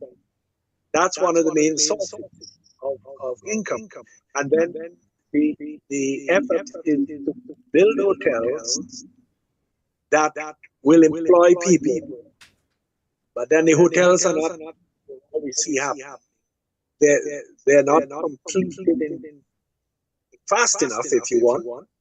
But they have to wait on imports of passport sales. So it's a very difficult situation. I have a question. Because I'm not too much in Dominican politics because I never like politics. But I always hear them say that the Labour Party killed the farmers, killed banana. But listening to you tonight, the Labour Party didn't kill banana. Can you boldly say that they did not kill? Because they say after on the UWP how bananas was doing well. And now they say that since the Labour Party came in, that they kill the little man, they kill the farmer. Is that any truth to that? I went through it already. I think that the British said all the bananas down. A lot of, whether it's they're blaming WP or they're blaming Labour Party or they're even blaming Freedom Party, the demise of the banana industry was forces outside of Dominica over which no political party had any control. They tried, all three of them tried to negotiate. I have pictures of Mike Douglas with the head of the banana company, and he's holding a bunch of talking to them. You had Charles Sabra being sent to negotiate if special deals could be made in Europe. And then themselves were trying their best, what they could do to maintain it. But the powers that be outside, all those big companies like Chiquita Dole, they were lobbying the US government to make sure that there would be no protection. And so we suffered because, as I said before, how we compete with those huge international corporations. So we like to blame local. Fair is fair. Each government, those three governments, each of them have pressure of dealing with not only the banana industry, but then how can we find something that's going to make money, keep the country going? And for the time being, it's about sales. But you see, the thing is, in the days of Islam, all is saying was very nationalistic. Pakite or Port Dominica, no, don't let people take Dominica from us. And all that was Dominica for Dominicans. That's all very well. Sounds good. But when the issue that was in the 1990s and into 2000, how do we kind of create enough employment, create enough money coming into the island, foreign exchange, to run things and to satisfy the people? And so that is why you find these deals being made with foreign companies in the hope that those foreign companies to make assist you in making money. So, as I say, it's a tough business. I mean, look at that. The Cabrits wetlands have been handed over to a company called Range Development. Because in the hope, if you develop a big hotel, you'll be employing lots of people, making money for the country. Now, as we speak, a marina is being for the by and for the Range Development. A guy, he's a Mohammed, Abdul Kamal Mohammed, you make all these concessions to these people from overseas in the hope, desperate hope, that something's going to happen. So that's whether it's Labour, whether it's freedom, whether it is UWP. You can take your sides, but each of them have had a great challenge to try to fulfill manifestos, whatever. And so far, in the early 21st century, it's this citizen by investment. Mm-hmm. Because really we're not producing anything for exports, apart from a few small scale things that's the usual shipment and food to St. Martin and even St. Kitts. So I mean, that's small, very small. So let me ask you though now. Yeah. Do you think there's gonna come a time that you think that this passport thing should be cut off, that citizens by investment, and can I say safely that you support the idea? You think it's a good idea for the country? I'm not happy with it. I was brought up at a time which I mentioned before, Dominica for Dominicans, Dominicans with the country, and that kind of thing. And there are many people like Carol Revere, the late Bill Revere, and others who are pushing that, Dominicans, as modest as it is, should be managing and making the money on their own. But when the reality is, you can't find anything. You're trying to improve the tourism industry.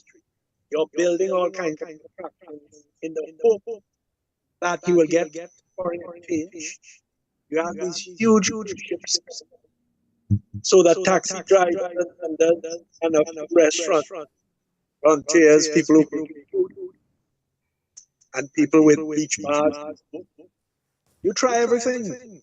Well, um, so all I'm saying is it's tough. I'm sorry that we have to do it today, but if we have to have money available to us, do the things that every country needs, like repair roads and be prepared for hurricanes, so that the next day we can begin cleaning roads and repairing bridges and all that. Money has to come from somewhere. Well, you see, there, these are difficult decisions that any government must take, and rightly, our islands are very, we are very, we are always at risk for one natural disasters. All right. For example, like Hurricane Maria, in one night, the whole GDP of Jamaica was gone. Right? Yeah. Set us back years, probably decades. Right? And thankfully, we had monies in the bank from the proceeds of CBI that could immediately kickstart the recovery of our country. Right? Now, Yes. we are also at the mercy of the international community, the major players in the world, who take decisions all the time that affect us. Okay, climate change and regulations and all that stuff, right?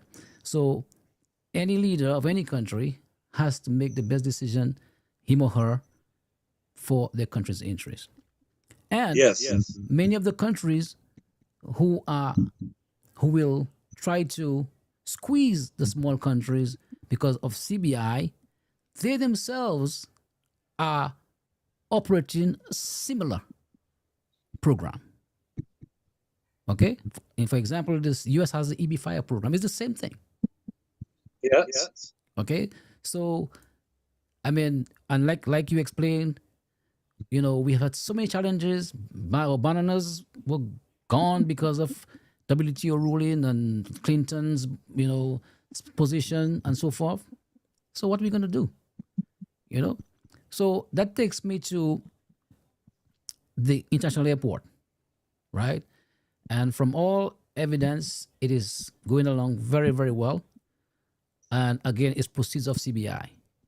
Yes. Now, give us every government before this one, every government has had the desire, the motivation to build an international airport for Dominica.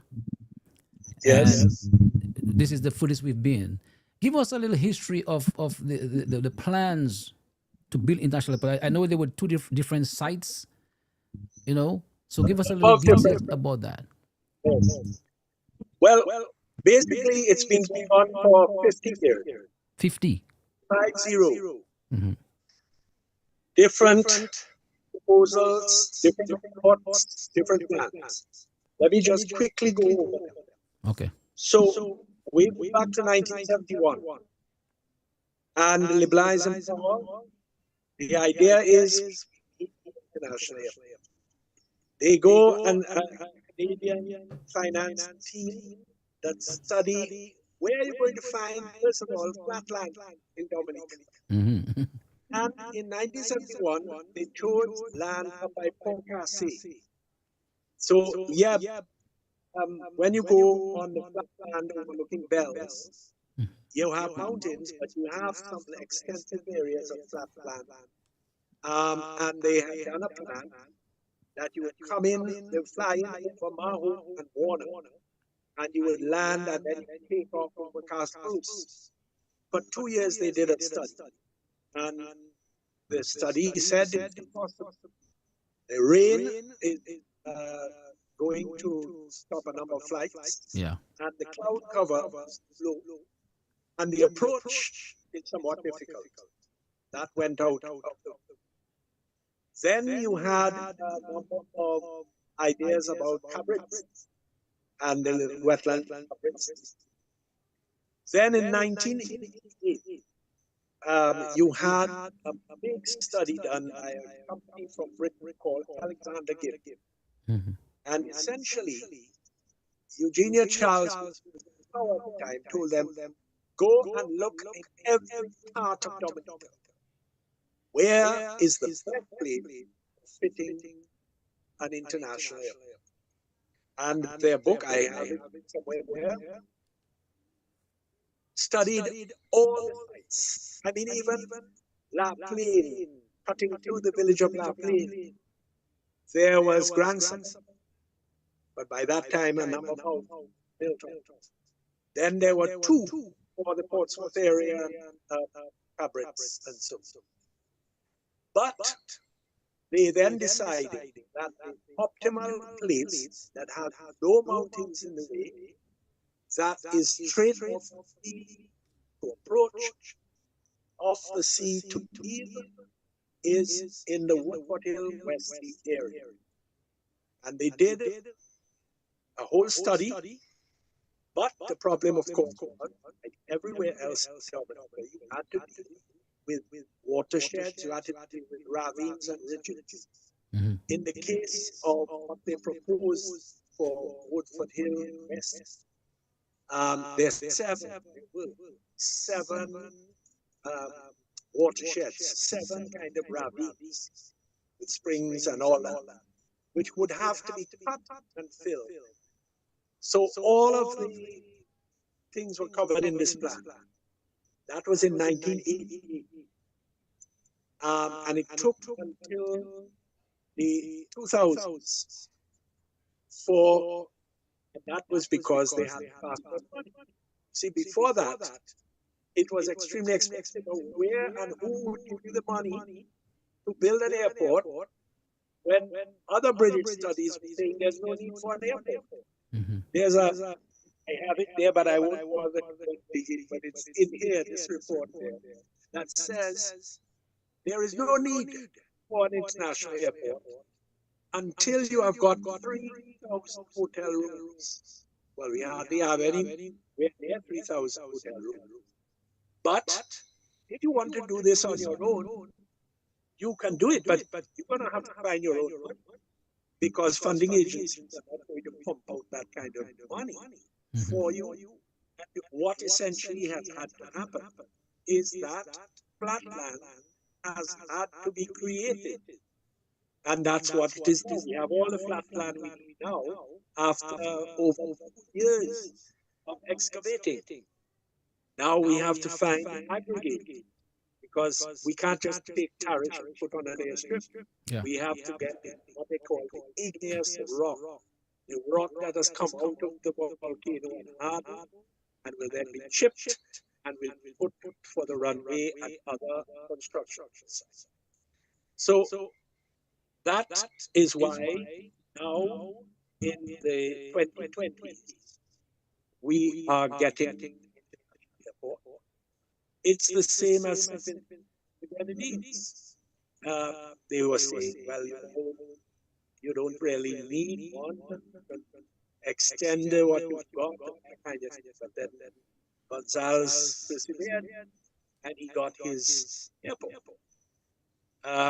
But then once you get those airports, remember you have, there is a time for the business to establish itself. We're lucky in that we have the American Eagle coming in from Miami. Yeah. And then you have United, which has been having some problem of funding. And so these airlines have to have sufficient turnover, they have to have sufficient passengers to be able to make it worth their while to come back and forth. Yeah. So yes, I pass the airport, I can hear it at night. I'm in my bed and I'm hearing the work going on just about a mile away from me. So that airport is going ahead, and the terminal, you can see the outline of the terminal, all of the footings for the construction is there. They're beginning to work on a tunnel underneath the airstrip. So all of that is already on the way. But it was a challenge. And as I say, the proposals and the ideas have been going from 1971. You can see all the reports to get that done. So, Mr. Honeychurch, you could say this is as you know, in everything, you know, you have two sides. You always find, you know, I know for instance in Dominica, you ever seen hi shady, die blah, but most times, you know, when somebody don't like you, they say a lot of negative things. My question to you is, now that you know Dominica so well, do you think that where the airport is being built presently, is that the best spot for that airport? Yes, because I am not an engineer, but all of the studies that have been done, basically, that is the place where you can get arrival from the to the northwest, to the southeast, and there is no outing in the way. You can come in and go out. You don't have this problem with Melbourne all there, where you have to turn down the valley. Then some days when there's rain up in the valley, and that kind of thing.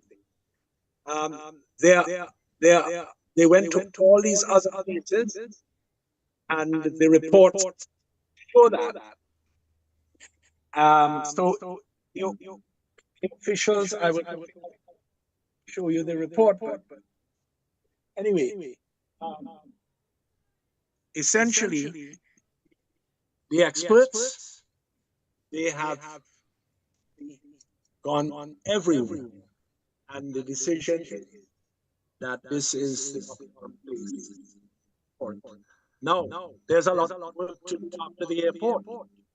How are you going to get people speedily from up in the Wesley Woodfield area to the capital of Roseau? You can't use the same road you have there. So there's going to have to be a new road. When UWP was running their election campaign in 2000, they actually issued a plan, was like a leaflet. And they had this plan of how you make it more direct to Roseau, not going the way the road goes now, but through and down, diagonally across the island, and through Cochrane, down into Roseau and back. All of those things have been done. The road is the next thing. Already they have signed an agreement, that is the present government, signed an agreement with a Chinese company to build a new road from Wahatton Garden to Port. Because remember, the road that we use is 130 years old. It was built with pickaxe, shovel, and we're still using that road. So, you know, time has passed. And sure enough, the agreement has been signed.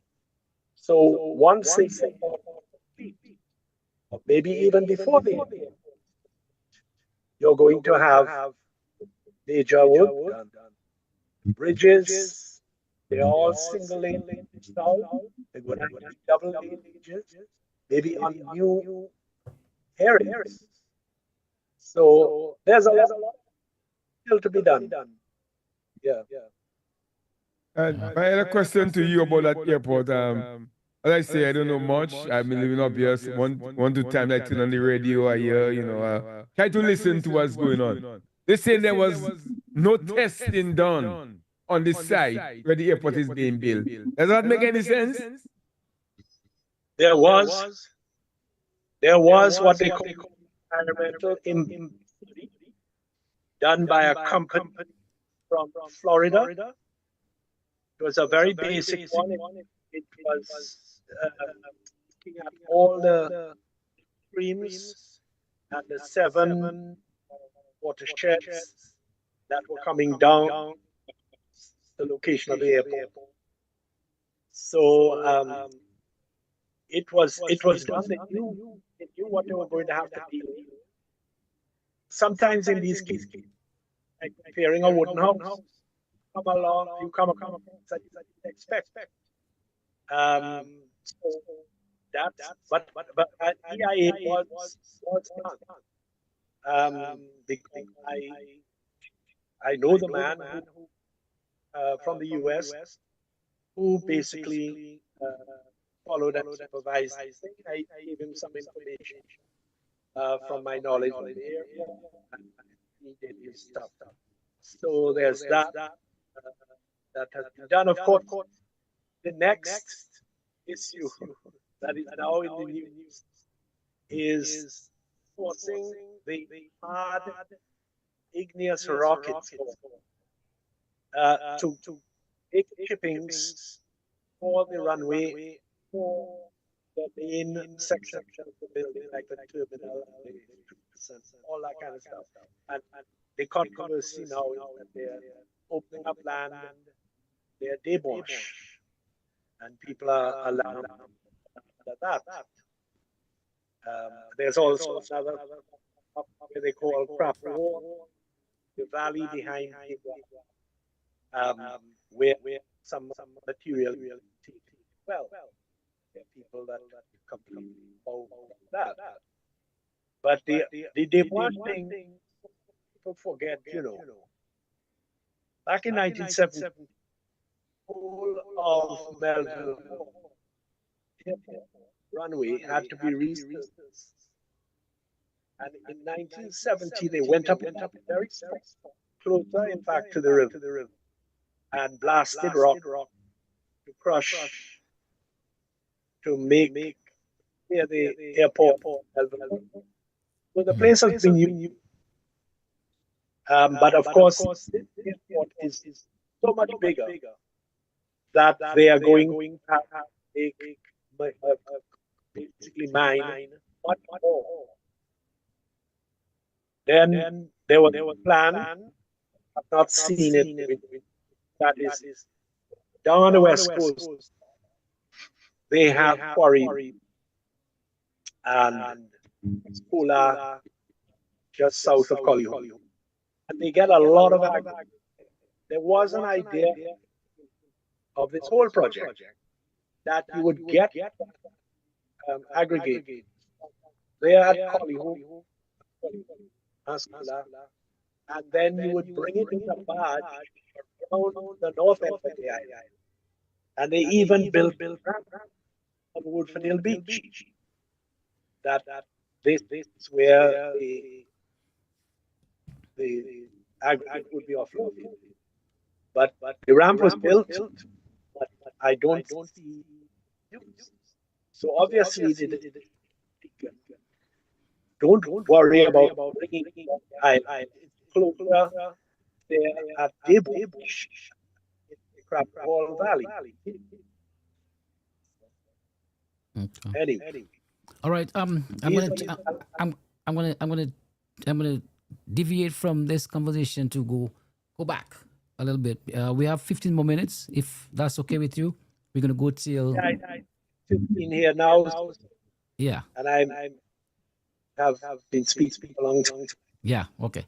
I have always been fascinated as a little boy about that name, Eoli Blanc. I've heard so much about Eoli Blanc. He's like a mythical figure, you know. His political career and his manner of leadership is stuff of legends.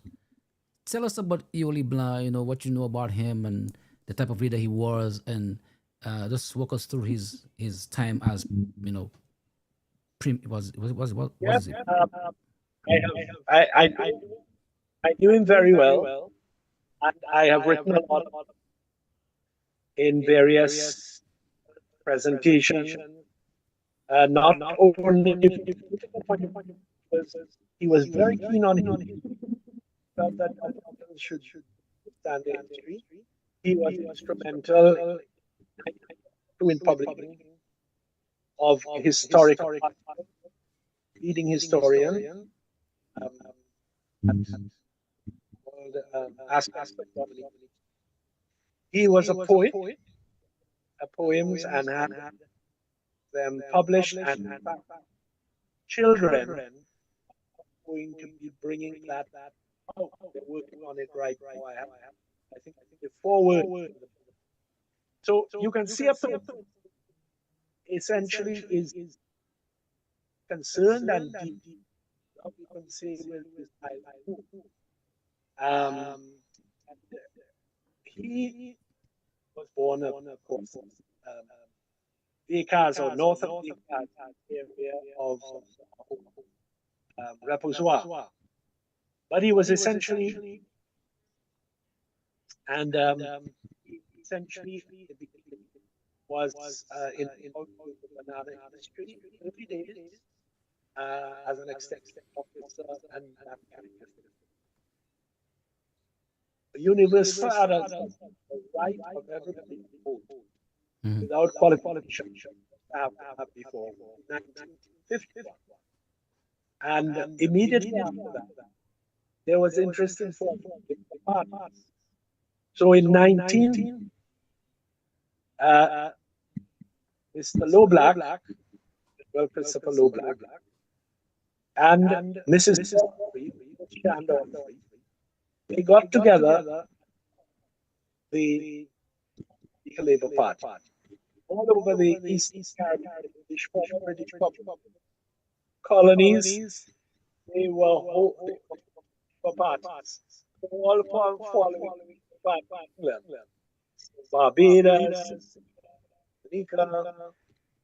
Labour Party. So this is all free and local. Leblanc, of course, was working kind of for the government, and he delayed until 1955, and then there was the election, and he put his foot down in politics from that. I mean, he realized that if he wanted to develop the country, he would have to get into politics. And so, in the they tested the election of 1997, and he won. And then we had a Federation of the West, which meant that you could go and contest in your island, be a member of the government of Federation of West based in Trinidad. And he decided, so he resigned his local, he ran for the election, and he and Mrs. Oliver won the most votes, and they became representatives of the Federation. The Federation collapsed. Leblanc saw it was going to collapse, so he resigned, and then he contested 1961 the election, and therefore that election for the party first time got the seats and formed the government. So that was the beginning as road to power. And he government until 19. And he was a very decent, full-time type of politician. Do it according to the law, yes. You make your little move. Essentially, it had. But then, by the early 1970s, the politics was changing, and the people were getting involved.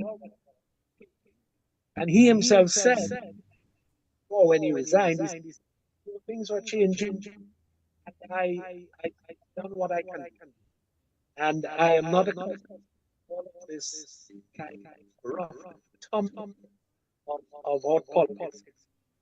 And so he withdrew, and that's Patrick took over. But Leblanc was so hurt I what people is in the context of Freedom Party had been formed by then. The radical left had risen up and they were criticizing it down.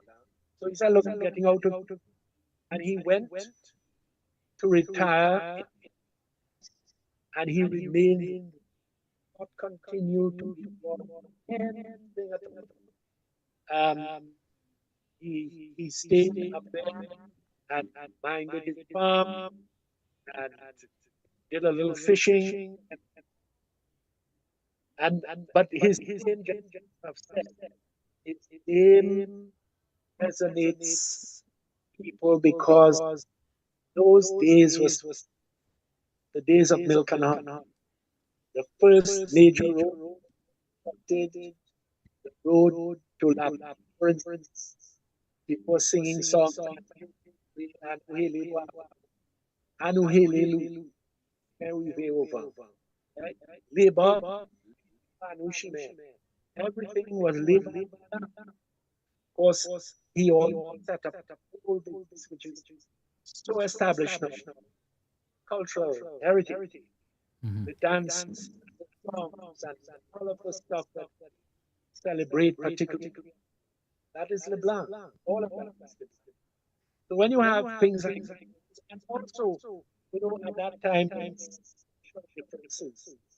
You had what they call the higher, the bourg, the bourgeois, the Romilans. And he felt that the working class people were not, their voice was not being heard. And so he became, in a way, a voice of the working class. And he encouraged people from that class, hold positions, to get into secondary school, to hopefully get to West Indies. So all of these, was that was wonderful.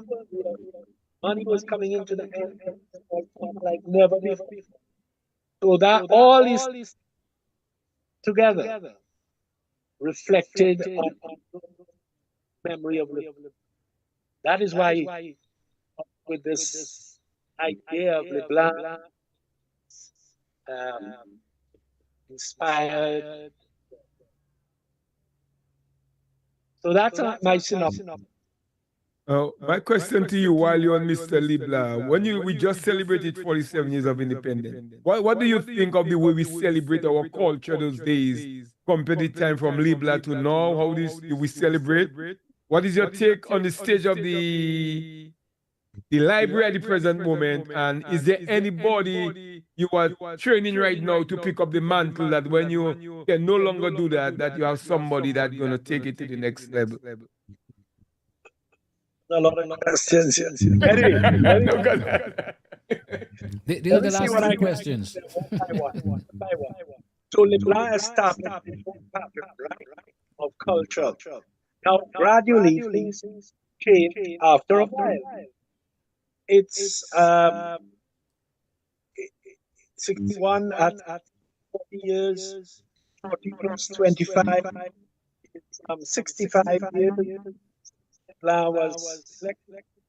And since LeBlanc began National Day, before independence, he started the National Day. So naturally, these things, new generations of music and all that, but at the same time, this respect for Dominica culture, cuisine, dress, all of that. He's the one that a law that says national dress that you don't have to put a jacket you can put your shirt back. All of these things are blank. So essentially, things have changed, and always society and culture will change. But essentially, the roots of it are still there. When LeBlanc started out, there were no rappers, there was no reggae, there was no bouillon, but things emerge. And so that's that. And as far as I am concerned, my disappointment, I have tried to encourage one or two people to, take on what I have been doing over the decades, over the years. But there is no position in post. So I come across people who are interested, like school, and then they say, well, where's the job? Post. I have tried like service. Uh, they have the service as a district education to see if hire somebody within that would do the stuff that I am doing. But my days of running over almost, you're lucky I'm even doing Well, we, I give up. So before I used to have my uh, what you films and hides all over Dominic all the time. I, that's all. I just concentrate here and there in school or something like that. Political or academics or academic. I was in Barbados last week. Talks. But the problem is there are people who are interested. The thing is, they on their own. I mean, I never had a job. This was never a full time job. I just did it because I liked it. And then I'd earn a little money on the side because I'd be doing something $200. I don't live luxuriously or excessively. So I compete. But the thing is that you're not going to find going to come and do it for nothing. You have to have a position. You have to have a post. We're working on it. Hopefully, I can live a couple of years and hand it over to some. As you see, I have all. What am I going to do with all these? I have it. I will give it to the archives and they will sort. But that's the position. Now, was there one other thing? That was the library. the library, with the library, the state of the library. Yeah, that's a sadness. That's a sadness for me. Because I am very involved in the library. Long time. After Hurricane David, it was destroyed the same way Maria destroyed it. But within months, we got that library back because I myself, as a librarian at the time, Cornelia Williams, she and I and others worked it, encouraged people. We got galvanized, given by an organization in the United Kingdom, East Banana Company, galvanized from England. We got some money for carpenters to be able to go up there on the roof. And at the time, Hurricane the following in 1980, Freedom Party was there. I had a kind of, what shall I say, a sympathy for reading and all. She has a chat with the library. And, within that, back again working. And I've written articles, I've written letters. Maybe they think they're more important. But the library service, but it operates in the middle of in rented buildings. So it isn't the same thing. So unfortunately, the other thing I'm not doing much, but the Arawak house was damaged, and that was the place for plays, performances. It was going to be fully theatre. That's sitting down. So, there's things. We talk about culture. There's a high culture. Also have to focus. library, theater, museum. I have a little one room kind of museum down on the bayfront that I put together from Canada, and we have the cabaret, which I supervise. Goodness, I built it so strong with my team that it never received 1 ounce of damage in Maria. It also shows how old-time houses, if you build them well, they are very strong. So that basically sums it up. Oh, I see we have a young one, man. Yes, that's my granddaughter. Say hello. Yeah, hello there. Mr. Honey Church, I would love to have you back. You know, we didn't even graze the. You know, I mean, there's so much we need to talk about, man. I mean, I know you say you retire from the thing, but I think you should give us, you know, some maybe not too far gone, maybe next month or what, give us one more because we don't hit the coverage, we don't hit the trails, we don't hit the geothermal thing. Come on, there's lots of information you cannot go without you giving us that on vibes in, man. You have to come back to see us again, brother. I know I know that. Give me a time to repair we were lucky, but give me a time to repair my internet service up very bad. All right, then. So we'll keep in touch, though. I mean, I have your number. We can always, you know, nobody send a little text and see where you are because you have so much information, my brother. You're like a walking encyclopedia, and you know, the story need to be told, man. It's years and years of absorbing I know. information. And the geothermal, that's very it's coming to a close. It provides the kilowatts that it can provide because it will save massive importation fuel from overseas. Right. It will be pretty power. Maybe all will be significant amount. So that's a big. You know, so many, you know, so many good things coming to Dominica. And my brother, as I tell you, I'm not into politics. I don't get involved. But when you listen, man, it's so much criticism, man. I mean, when you hear those stories, it's like, it's a shame, though. I mean, you know what I'm saying? My thing is, you know, if you're doing good, you're doing good. Were you weak?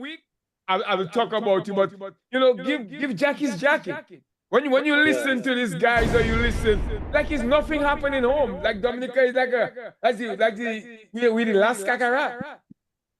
Yes. Well, that's somehow important. If you're in a position, you try to find to complain about. And there are sometimes they're genuine things. There are genuine things that are not done as they should. You're a citizen, you're concerned, and you just want to point out that. But as you say, hi,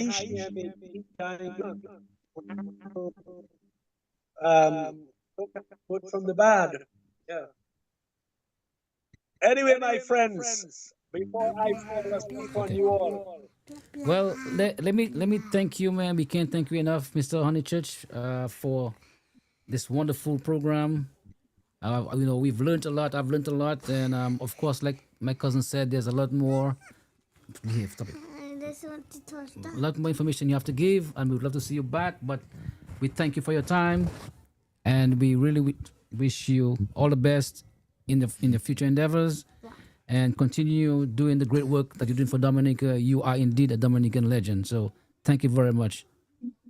And thank you all. Good to have you for company. All right. Thank you very much.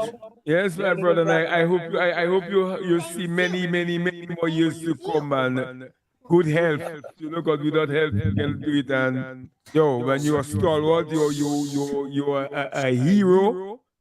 Something should be named after you before you go. Don't wait until you go. Let you cut that ribbon. You know what I'm saying? Yes. So as you say, you keep up the good work. And God bless you, man. I mean, because, you know, Dominica couldn't do it without you. You're the man. Thanks a lot. All All the best. All the And good best. Good night. night. Thank you. right. Right. Bye bye. Thank you too, my Thank you. dear. Thank you too. Right.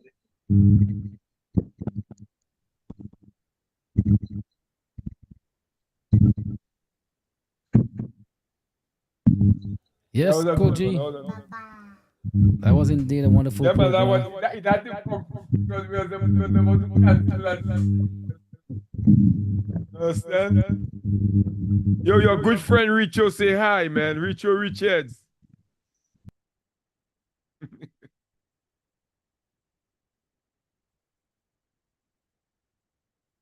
Enjoy that.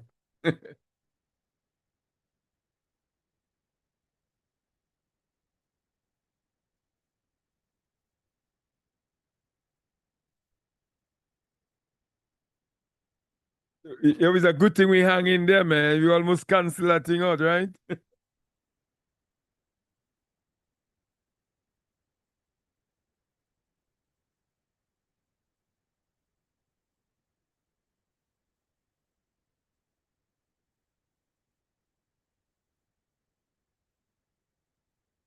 You still there?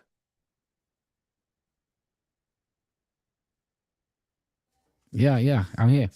Yeah, I say it's a good thing we hang in there, man. Because we almost cancel out. I know. Yeah, man. But anyway, good night to all the listeners and the viewers. Thank you very much for being with us tonight. I know I know you enjoyed the program and learned a lot. So in depth and so much knowledge from Mr. Honeychurch, our great historian, and we really thank him very much for his great contribution to Dominica, archiving our history and making it available to all of us who are interested in learning about it. So thank you very much. Have a wonderful evening, and we'll see you again next Monday. Good night to everyone. And next Monday we have the cast of Alwyn Bully, the late Alwyn Bully, PAT. Bye. Stay tuned for more vibes in. Good night. Bye, Papa God.